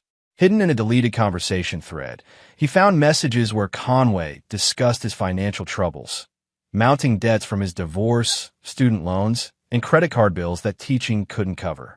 Cassandra had apparently offered to help, mentioning Bruce's successful business and their substantial savings account. Conway wasn't just seducing Bruce's wife. He was positioning himself to financially benefit from the destruction of their marriage. The man was a predator, using his position as Daniel's teacher to get close to the family, exploiting their son's admiration to gain access to his mother. Bruce's rage crystallized into something colder and more dangerous than simple anger. This wasn't just about his marriage anymore. This was about protecting his son from a manipulative sociopath who'd infiltrated their lives. He He began planning his revenge with the same methodical approach he'd once used to plan military operations. The first step was reconnaissance, understanding his enemy's routines, weaknesses, and fears. Conway lived alone in a modest apartment, drove an aging Honda, and seemed to have few close relationships outside of his school colleagues. More importantly, his explosive ordnance background made him paranoid about certain things: car bombs, package explosives, and sudden loud noises. Cassandra's weaknesses were more personal. Despite her military training, she'd grown comfortable in civilian life, letting her guard down in ways that would have been unthinkable during her service years. She trusted their home security system implicitly because Bruce had designed it, never considering that he could use it against her. The second step was psychological warfare. Bruce began making subtle changes to their daily routines, designed to increase stress and paranoia without being obvious. He adjusted the home's temperature controls to make certain rooms uncomfortably hot or cold. He programmed lights to flicker occasionally, just enough to be noticed but not enough to seem broken. He moved small items, Cassandra's coffee mug, her favorite pen, her reading glasses, creating a sense of unease without an obvious cause. Meanwhile, he started dropping comments about infidelity in casual conversation. Stories about clients whose marriages had ended badly, news articles about adultery, observations about how you never really know someone. Nothing direct, nothing accusatory, but enough to plant seeds of guilt and fear. The psychological pressure began taking its toll. Cassandra became increasingly nervous, jumping at unexpected sounds and checking her phone obsessively. She started having trouble sleeping, which Bruce knew because he monitored their bedroom with motion sensors he'd secretly installed. Conway, too, showed signs of stress. Bruce had begun following him occasionally, always staying far enough back to avoid detection, but close enough to be felt as a presence. He knew from experience that trained soldiers could sense when they were being watched, and Conway's military background made him susceptible to this kind of psychological pressure. After 3 weeks of careful preparation, Bruce was ready to implement the most crucial phase of his plan. He spent an entire weekend alone while Cassandra took Daniel to visit her parents, using the time to modify their home security system in ways that would give him complete control over their environment. He installed additional cameras in hidden locations, programmed new sequences into the lighting and temperature controls, and most importantly, modified the safe room he'd built years earlier. What had once been designed for protection would now serve a very different purpose. On Sunday evening, as Cassandra and Daniel returned from their trip, Bruce greeted them with genuine warmth. To his wife, he probably seemed like his normal self, perhaps even more affectionate than usual. But Bruce was already deep in operational mode, seeing his family home as a battlefield and everyone in it as either assets or targets. "How was the drive back?" he asked, hugging Daniel and kissing Cassandra's cheek. "Long," she sighed, dropping her purse on the kitchen counter. "Mom sent her love. She's still asking when we're going to visit again." "Soon," Bruce promised, knowing it was a lie. After what was coming, there wouldn't be any more family visits, no more normal conversations, no more pretending everything was fine. That night, Bruce lay in bed listening to his wife's breathing and reviewing his plan one final time. Everything was in place. Conway thought he was seducing a vulnerable military wife. Cassandra thought she was having a secret affair with a charming teacher. Neither of them realized they were walking into a trap designed by someone who'd spent years learning how to destroy enemies without them ever seeing it coming. Phase 1 had been reconnaissance and psychological preparation. Phase 2 would be active manipulation, using their own guilt, fear, and desires against them. And Phase 3 would be justice, delivered with the cold precision of a man who'd never learned to forgive betrayal. Bruce closed his eyes and smiled in the darkness. Tomorrow, he'd begin teaching his wife and her lover a lesson about the consequences of underestimating Bruce Hancock. Chapter 4. The Hunter Becomes the Hunted. Bruce's campaign of psychological warfare intensified over the following weeks with surgical precision. He began by exploiting Conway's military background and inherent paranoia. Using resources from his security consulting business, Bruce arranged for Conway to receive anonymous packages at school, empty boxes with no return address, delivered at irregular intervals. To anyone else, they might seem like harmless pranks, but to someone with explosive ordnance training, unexplained packages were potential bombs. The effect was immediate. Conway began arriving at school earlier and leaving later, scanning the parking lot nervously before approaching his car. He started eating lunch in his classroom instead of the faculty lounge, avoiding crowded areas where a package might be waiting. Bruce monitored these changes through carefully placed surveillance, watching his target's confidence erode day by day. Meanwhile, he escalated the psychological pressure on Cassandra through their home environment. The security system he designed now worked against her, creating an atmosphere of subtle menace. Motion sensors triggered false alarms in empty rooms. Door locks engaged and disengaged randomly throughout the night. The temperature fluctuated wildly, making certain areas of the house uncomfortable at unpredictable times. "I think we need to have the house looked at," Cassandra mentioned one morning over coffee, dark circles under her eyes indicating another sleepless night. "Things keep malfunctioning." "Really? I haven't noticed anything," Bruce replied innocently, sipping his coffee.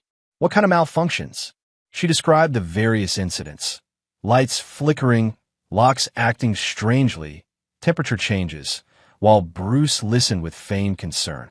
"I'll have our technician come out this week," he promised, knowing full well that he controlled every system she'd mentioned. The real masterstroke came when Bruce discovered that Conway had a younger sister, Sue Cooley, who lived in North Carolina with her husband and 2 young children. Public records showed she was a social worker with no criminal background, an innocent woman whose only crime was being related to the man trying to destroy Bruce's family. Bruce didn't plan to hurt Sue, but he could certainly use her to increase Conway's paranoia. He began sending anonymous letters to Conway's apartment, typed messages that mentioned details about Sue's family that only careful surveillance could have revealed: her children's names, her husband's workplace, their home address. The letters contained no threats, just demonstrated knowledge, which was often more terrifying than explicit danger. "I know about Sue," read one letter. "I know where she works. I know where your nephew goes to school."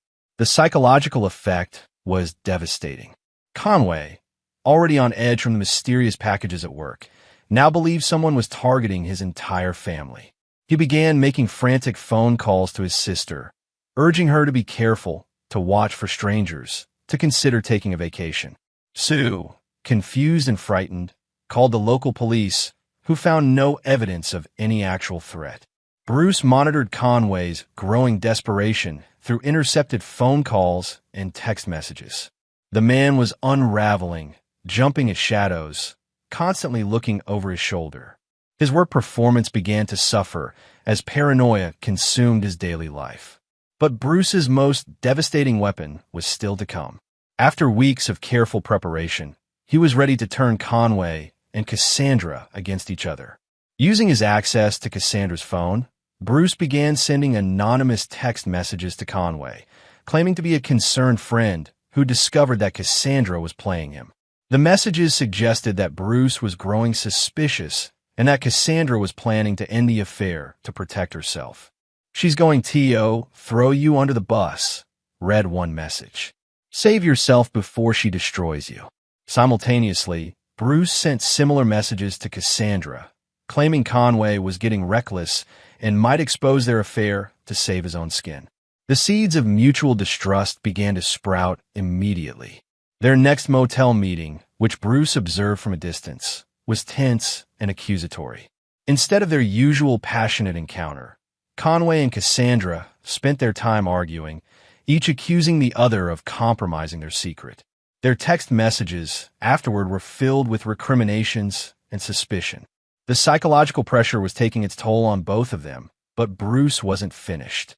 He'd learned patience during his military years, understanding that the most effective attacks were those that allowed the enemy to destroy themselves.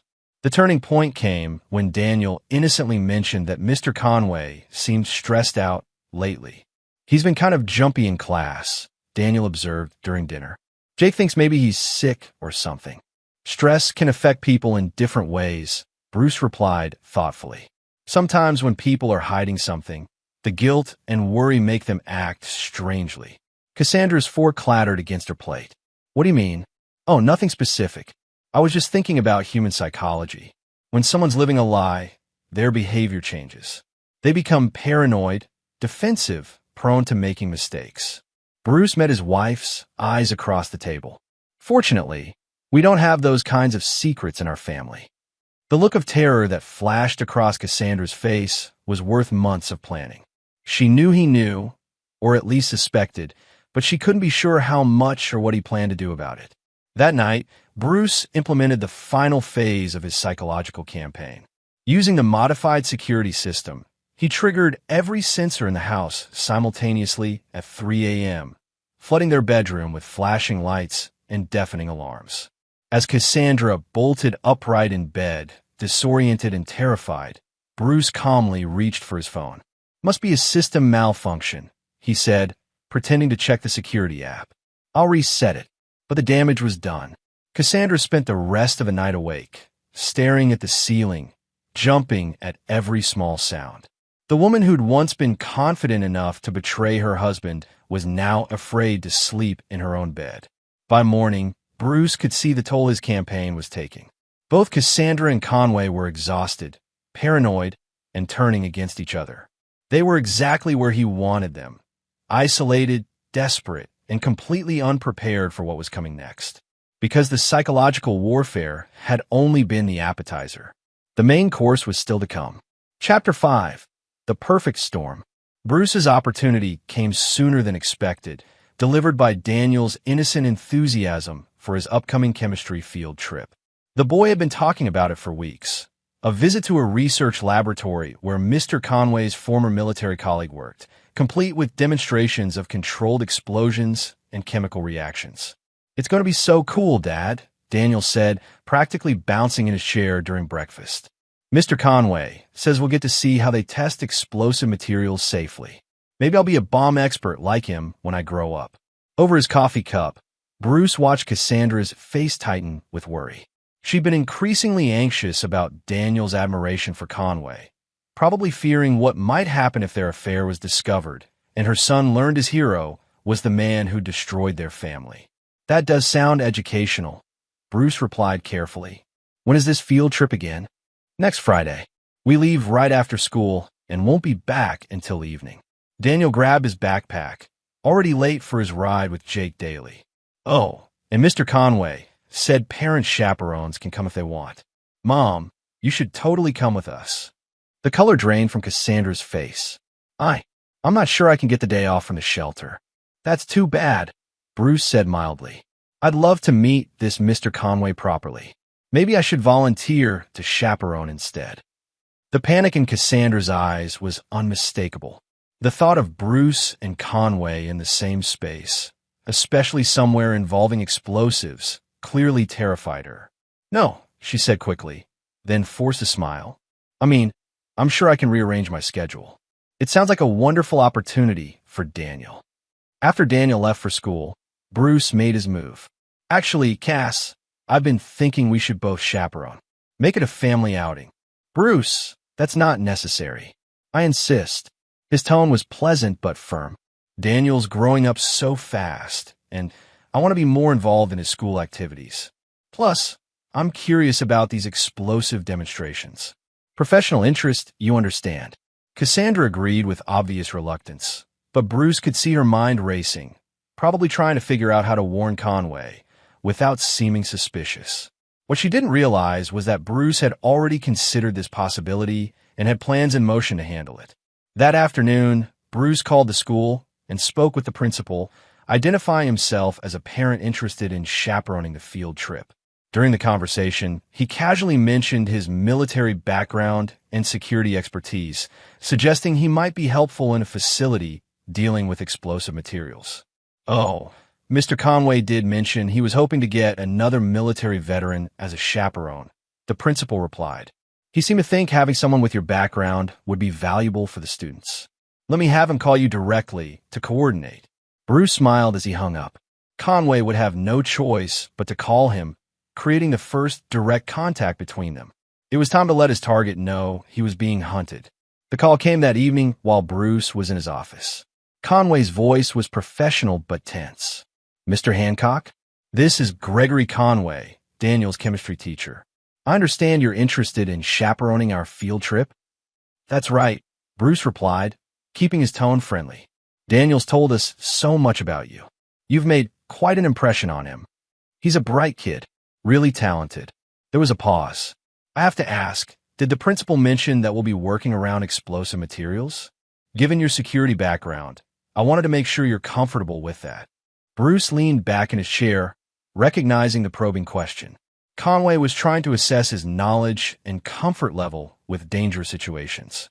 Mr. Conway, I spent 8 years in military intelligence.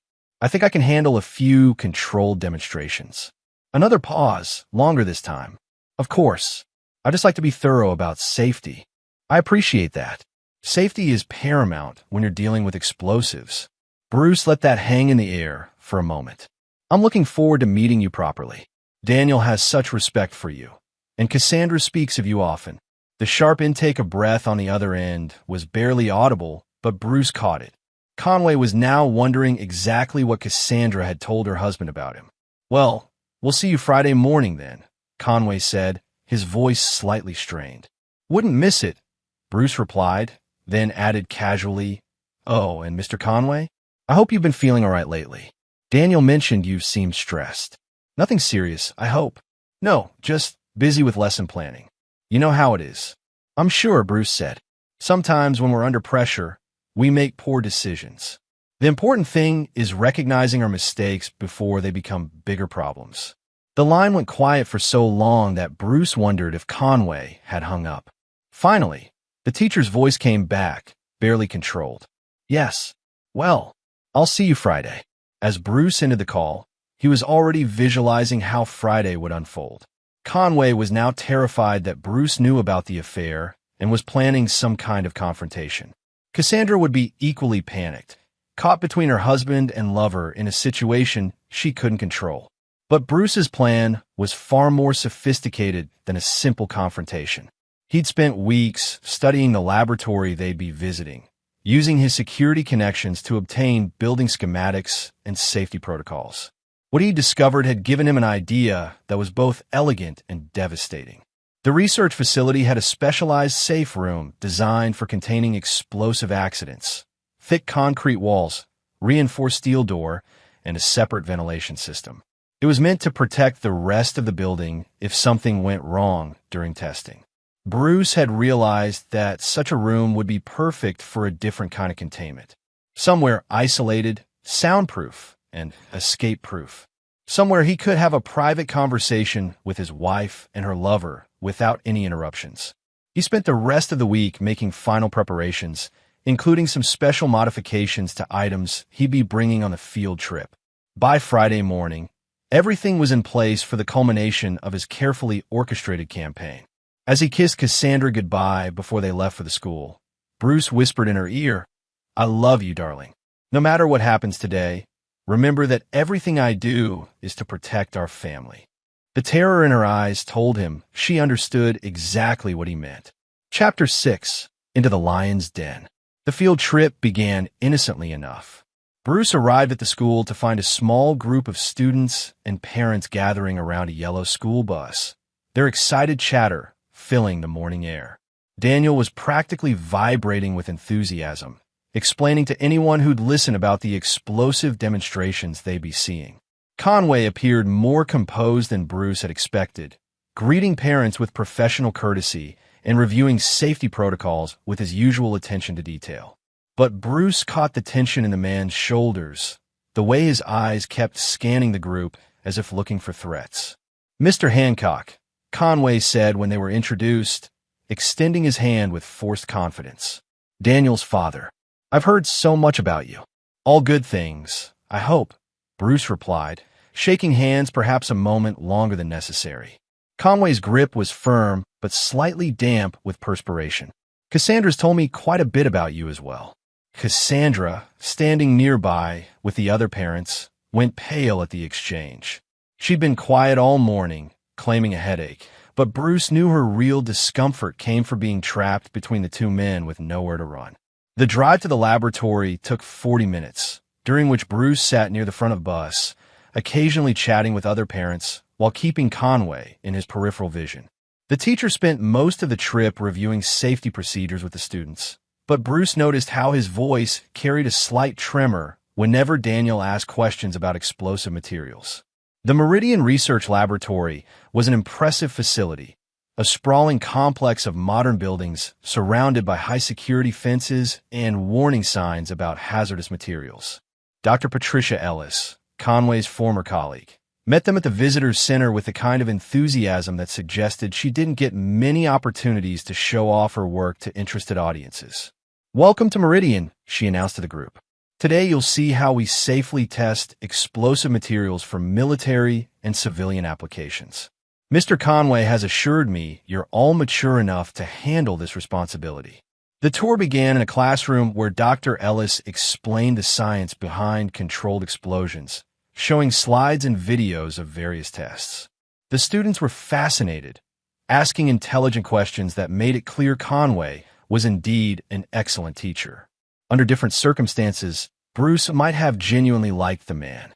As they moved through the facility, Bruce noted the security cameras, emergency exits, and safety protocols with professional interest. But his real attention was on the building's layout, particularly the location of the specialized containment room Dr. Ellis mentioned during her safety briefing. "In the unlikely event of an accident," she explained, "we have a blast-resistant safe room designed to contain any explosive mishaps. It's built to military specifications. Reinforced concrete walls, steel-lined doors, independent air supply. Nothing gets in or out unless we want it to." Bruce caught Cassandra's eye and saw his own dark thoughts reflected in her expression. She was beginning to understand that he'd brought them here for a reason. The demonstration took place in a controlled testing chamber where Dr. Ellis and Conway showed the students how small amounts of explosive material could be safely detonated and analyzed. Daniel was enthralled, asking technical questions that impressed even the professional researchers. As the group prepared to move to the next section of the tour, Bruce made his move. He approached Dr. Ellis with a concerned expression. "Excuse me, doctor. I'm wondering if I could have a private word with you about some security concerns." "Security concerns?" Bruce lowered his voice, glancing meaningfully at the other parents and students. "I run a security consulting firm, and I've noticed some potential vulnerabilities in your perimeter systems. Nothing urgent, but perhaps we could discuss it privately? I'd hate for anything to compromise such important work." Dr. Ellis looked intrigued and slightly worried. As a researcher dealing with explosive materials, security was always a concern. "Of course. Let me have my assistant continue the tour while we talk." "Perfect." Bruce turned to the group with an apologetic smile. "Dr. Ellis and I need to discuss some technical matters. Why don't you continue with the tour? We'll catch up shortly." Conway looked suspicious, but couldn't object without seeming unprofessional. Cassandra started to say something, but Bruce cut her off with a meaningful look. "Actually, Mr. Conway, perhaps you and Cassandra could join us," Bruce suggested. "Given your military background, your perspective on security matters would be valuable. And Cassandra's intelligence experience might be helpful too." Conway's face went white. The suggestion was reasonable on the surface, but the way Bruce had phrased it, emphasizing their military backgrounds while separating them from the group, clearly had sinister implications. "I should stay with the students," Conway protested weakly. "Nonsense," Dr. Ellis interjected. "My assistant can handle the group for a few minutes. Your expertise would indeed be valuable." Bruce smiled. "Excellent. Why don't we use that secure room you mentioned? We wouldn't want to be overheard discussing security vulnerabilities." The trap was closing, and there was nothing Conway or Cassandra could do to escape it without creating a scene that would endanger their reputations and Daniel's safety. They followed Dr. Ellis and Bruce down a corridor toward the containment room, each step taking them further from help and deeper into Bruce's carefully constructed web. As they approached the reinforced door of the safe room, Bruce felt the familiar calm that had always settled over him before military operations. Everything was proceeding exactly as planned. His enemies were walking willingly into the perfect killing ground, isolated, soundproof, and escape-proof. Dr. Ellis input her security code, and the massive door swung open, revealing a room that looked more like a bunker than a laboratory. Thick concrete walls, no windows, a single entrance, and air circulation systems that could be controlled from the outside. "After you," Bruce said pleasantly, gesturing for Conway and Cassandra to enter first. As they stepped across the threshold, he knew there was no turning back. The next few minutes would determine whether Bruce Hancock was the kind of man who could forgive betrayal or the kind who made his enemies pay for their mistakes in blood. The door closed behind them with a soft but final click. Chapter 7. Truth and Consequences. My wife shoved me and our son into the hidden safe room. "Stay here. Don't make a sound," she hissed before locking the heavy door. We huddled in the dark for hours. My son found something scratched into the concrete wall. I lit my phone to read it. It was my wife's handwriting. "If you are reading this," IT said, "I'm not sorry for what is going to happen to you." But that moment was still hours away. For now, Bruce stood in the containment room at Meridian Laboratory with his wife, her lover, and Dr. Ellis, watching as his carefully constructed plan reached its crescendo. "So, Mr. Hancock," Dr. Ellis began, pulling out a tablet to take notes, "what specific security vulnerabilities did you notice?" Bruce smiled coldly as he reached into his jacket pocket. "Actually, Doctor, I'm afraid I haven't been entirely honest with you." Instead of pointing out security flaws, Bruce withdrew a small device that looked like a garage door opener. Dr. Ellis's confusion was evident, but Conway recognized it immediately, his military training screaming warnings about improvised explosive devices. "Bruce, what are you doing?" Cassandra whispered, instinctively stepping closer to Conway. "I'm solving a problem," Bruce replied calmly. He held up the device. "This is a signal jammer, military grade. As of right now, no radio frequencies can get in or out of this room. Your cell phones won't work, your emergency beacons are useless, and the door control system has been temporarily disabled."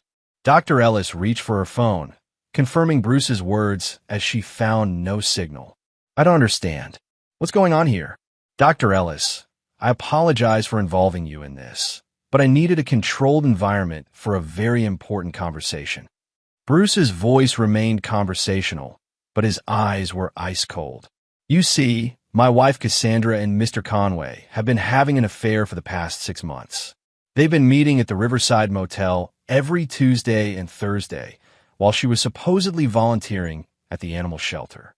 The silence that followed was deafening. Conway's face went ashen, while Cassandra looked like she might collapse. Dr. Ellis backed toward the door, clearly wanting to escape whatever was about to unfold. "Bruce, please," Cassandra started, but he cut her off with a raised hand. "I've read your text messages, Cassandra. I know about your plans to help Gregory with his financial problems using our joint savings account. I know you've shared intimate details about our marriage, our home security, and our son." His voice remained steady, but the fury beneath was unmistakable. "What I want to know is how long you thought you could continue this betrayal before I found out." Conway finally found his voice. "Look, Mr. Hancock, I know how this looks, but what, Gregory?" Bruce interrupted. "But you thought you could seduce my wife, manipulate my son's admiration for you, and eventually destroy my family without consequences? Did you really believe your military training made you clever enough to outmaneuver me?" Bruce began pacing the small room like a caged predator. "For weeks, I've been watching you both deteriorate under pressure. The mysterious packages, the anonymous messages, the psychological campaign designed to make you paranoid and turn against each other. You never suspected that every moment of fear, every sleepless night, every paranoid thought was carefully orchestrated by me." Dr. Ellis had gone completely still, recognizing that she was witnessing something far more dangerous than a simple confrontation. "Mr. Hancock, perhaps we should involve law enforcement." "No," Bruce said firmly. "This is a family matter that requires a family solution." He reached into his other pocket and withdrew what looked like a small remote control. This device controls the room's ventilation system. Dr. Ellis, you mentioned this room has an independent air supply, correct? Yes, and the air circulation can be controlled remotely? Dr. Ellis nodded reluctantly, beginning to understand the implications. Gregory, with your explosive ordnance background, you'll appreciate the elegance of this solution, Bruce continued. I've introduced a small canister of concentrated nitrogen into the ventilation intake. Not enough to cause an explosion, but sufficient to gradually reduce the oxygen content in this room over the course of several hours. Conway's military training kicked in immediately. You're talking about asphyxiation. I'm talking about justice, Bruce corrected. The three of you are going to sit in this room and experience what it feels like to slowly lose everything that matters to you, the same way I've lost everything that mattered to me. Cassandra was crying now, mascara running down her cheeks. Bruce, please think about Daniel. Whatever happens to us, he needs his mother. Daniel needs parents he can trust, Bruce replied without sympathy. Parents who don't lie to him, who don't betray their family security for sexual gratification. Dr. Ellis, who had been frantically examining the door controls, looked up with growing panic. The electronic locks aren't responding. Even if I had my key card, the system's been overridden. 2 hours, Bruce announced, checking his watch. That's how long the nitrogen will take to reduce oxygen levels to dangerous levels. Plenty of time for you to explain to each other how your selfishness has led to this moment. He moved toward the door, which despite Dr. Ellis's attempts, remained firmly sealed. But Bruce knew exactly how to open it. After all, he'd spent considerable time studying the facility's security systems. Where are you going? Conway demanded, finally showing some courage. Back to the tour. My son is expecting me, and I wouldn't want to disappoint him. Bruce paused at the door. Don't worry about Daniel, by the way. After you're gone, I'll raise him to understand the importance of loyalty and the consequences of betrayal. He'll grow up knowing that his mother died because she chose to destroy her family. As Bruce manipulated the hidden override controls he'd discovered during his reconnaissance, the door began to open. Behind him, he could hear Cassandra screaming his name, Conway shouting threats, and Dr. Ellis pleading for reason. But Bruce Hancock had moved beyond reason. He'd crossed a line that separated the civilized world from the brutal logic of absolute justice. In his mind, he wasn't committing murder. He was performing an execution. The door sealed behind him with a soft hiss, leaving 3 people trapped in an increasingly dangerous environment while he walked calmly back to rejoin his son's field trip. After all, he had promised Daniel they'd see some explosive demonstrations today. Chapter 8, The Reckoning. Bruce rejoined the tour group with perfect composure, his expression showing nothing but mild interest as Dr. Ellis's assistant demonstrated various testing procedures. Daniel immediately bounded over to him, eyes bright with excitement. Dad, where were you? We just saw them test a small charge that could blow up a car engine.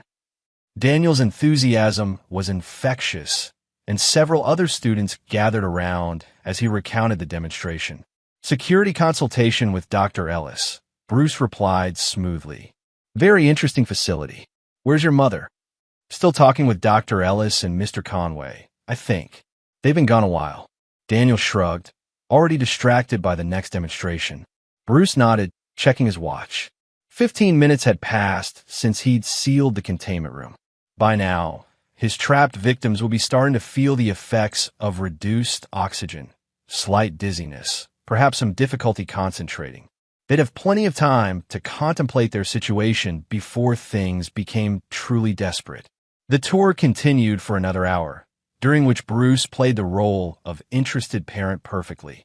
He asked intelligent questions about safety protocols, complimented the facility's security measures, and showed appropriate concern when Dr. Ellis failed to return from her consultation.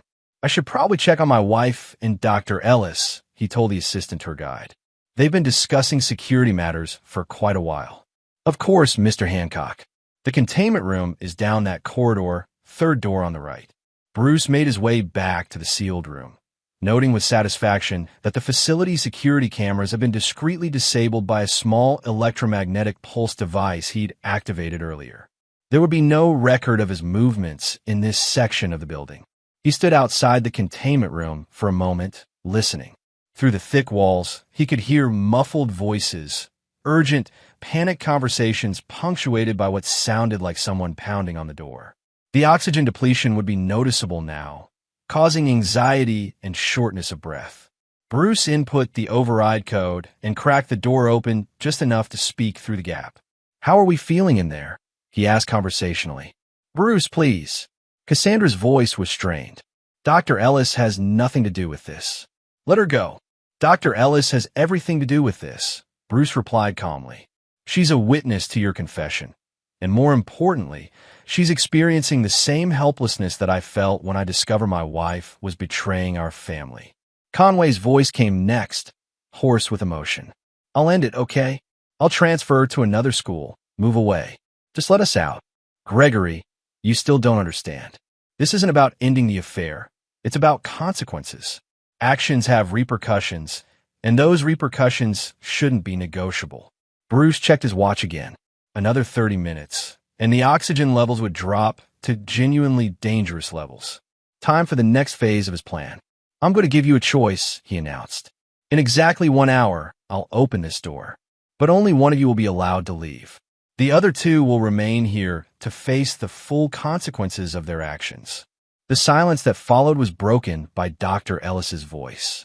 "Mr. Hancock, I'm begging you. I have a daughter. She's only 8 years old. And I have a son who's 13, Bruce replied without emotion. "A son who's been unknowingly manipulated by a man he trusted, while his mother destroyed his family behind his back." "I'll stay," Conway said suddenly. "Let Dr. Ellis and Cassandra go. I'll take full responsibility." "How noble," Bruce observed. "But responsibility isn't the same as consequence. Besides, Cassandra needs to understand what betrayal costs." He could hear urgent whispering inside the room. The 3 prisoners trying to formulate some kind of plan. But Bruce had considered every possibility. The room was escape-proof, the ventilation system was under his control, and the facility's security would assume Dr. Ellis was still conducting her consultation. Bruce returned to the tour group, where Daniel was becoming slightly worried about his mother's absence. "Where's Mom?" Daniel asked. "And why is Mr. Conway taking so long with the security stuff?" "They're handling some very important matters," Bruce assured him. "Sometimes adult conversations take longer than expected." But Bruce could see doubt creeping into his son's expression. Daniel was intelligent enough to sense that something wasn't right, even if he couldn't articulate exactly what. The tour concluded with a final demonstration in the main testing chamber, after which the students were scheduled to return to school. As the group gathered their belongings, Bruce made his announcement. "I'm afraid there's been a slight complication," he told the assistant tour guide. "Dr. Ellis, my wife, and Mr. Conway are still deep in discussion about some security concerns. Would it be possible for the group to return to school while I wait for them to finish?" The assistant looked uncertain. "I suppose that would be okay. But are you sure they'll be much longer?" "I'm confident they'll be finished very soon," Bruce replied. As the school bus pulled away with Daniel and the other students, Bruce felt a moment of genuine sorrow. His son would never forgive him for what was about to happen, but that was a price Bruce was willing to pay for justice. He had one final visit to make to the containment room. Chapter 9. The Final Lesson. Bruce waited until the facility was nearly empty, just a skeleton crew of evening security guards who rarely ventured into the research wings. The isolation was perfect for what came next. When he opened the containment room door, the scene inside was exactly what he'd expected. Cassandra was slumped against one wall, her breathing labored and shallow. Conway sat beside Dr. Ellis, who appeared to be unconscious. The reduced oxygen had taken its toll over the past 2 hours. "Time's up," Bruce announced, stepping into the room with a small oxygen tank he'd retrieved from an emergency supply closet. Conway looked up with glassy eyes. "Please, Dr. Ellis, she needs medical attention." "Dr. Ellis is going to be fine," Bruce said, attaching a breathing mask to the oxygen tank. "But first, we're going to have a conversation about consequences." He administered oxygen to Dr. Ellis first, watching as her color improved and her breathing stabilized.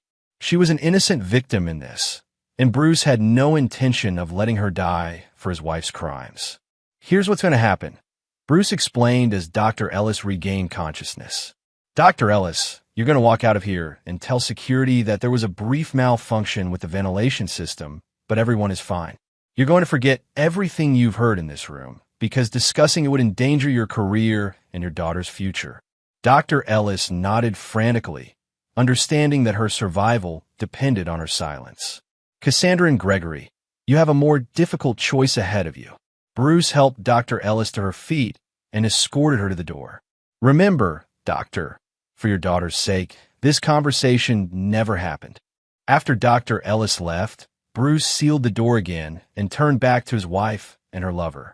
The oxygen tank would keep them conscious for the conversation he had planned.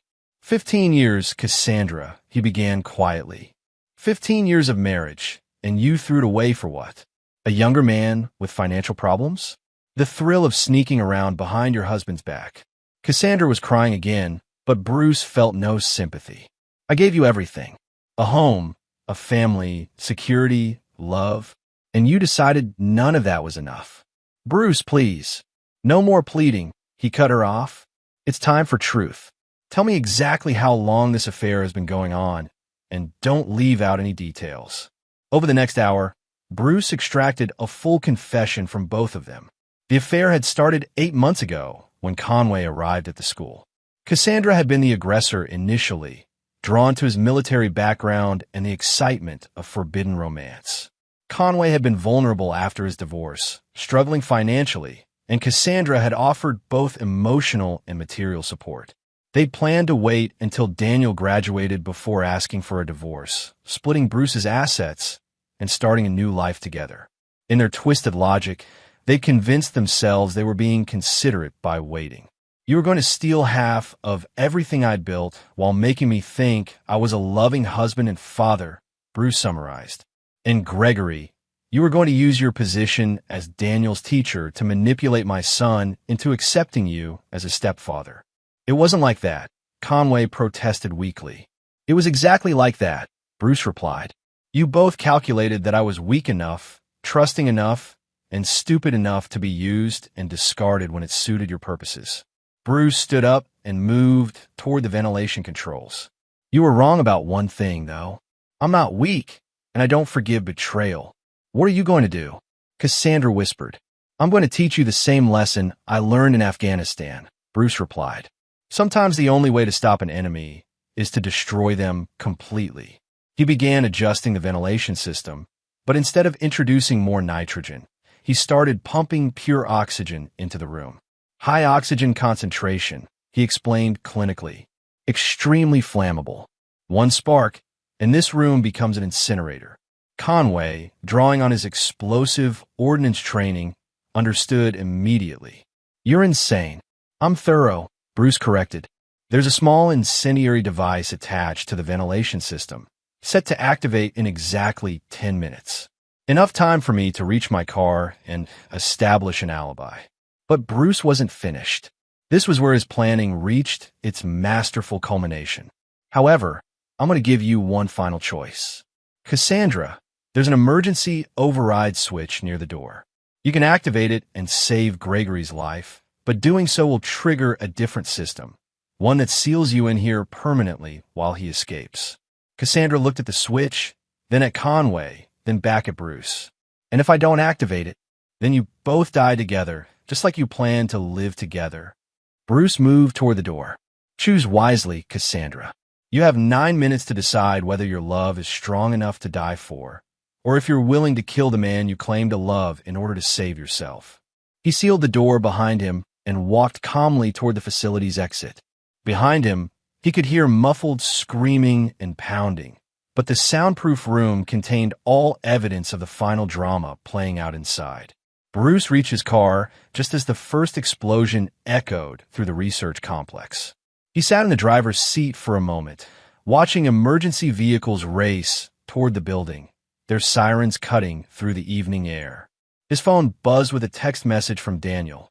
Dad, When are you and Mom coming home? I'm getting worried. Bruce started his engine and pulled out of the parking lot. By the time he reached home, the news would report a tragic accident at Meridian Laboratory, a malfunction in the containment room's ventilation system that led to an explosion. 2 casualties, both identified as victims of being in the wrong place at the wrong time. Daniel would grieve for his mother and his favorite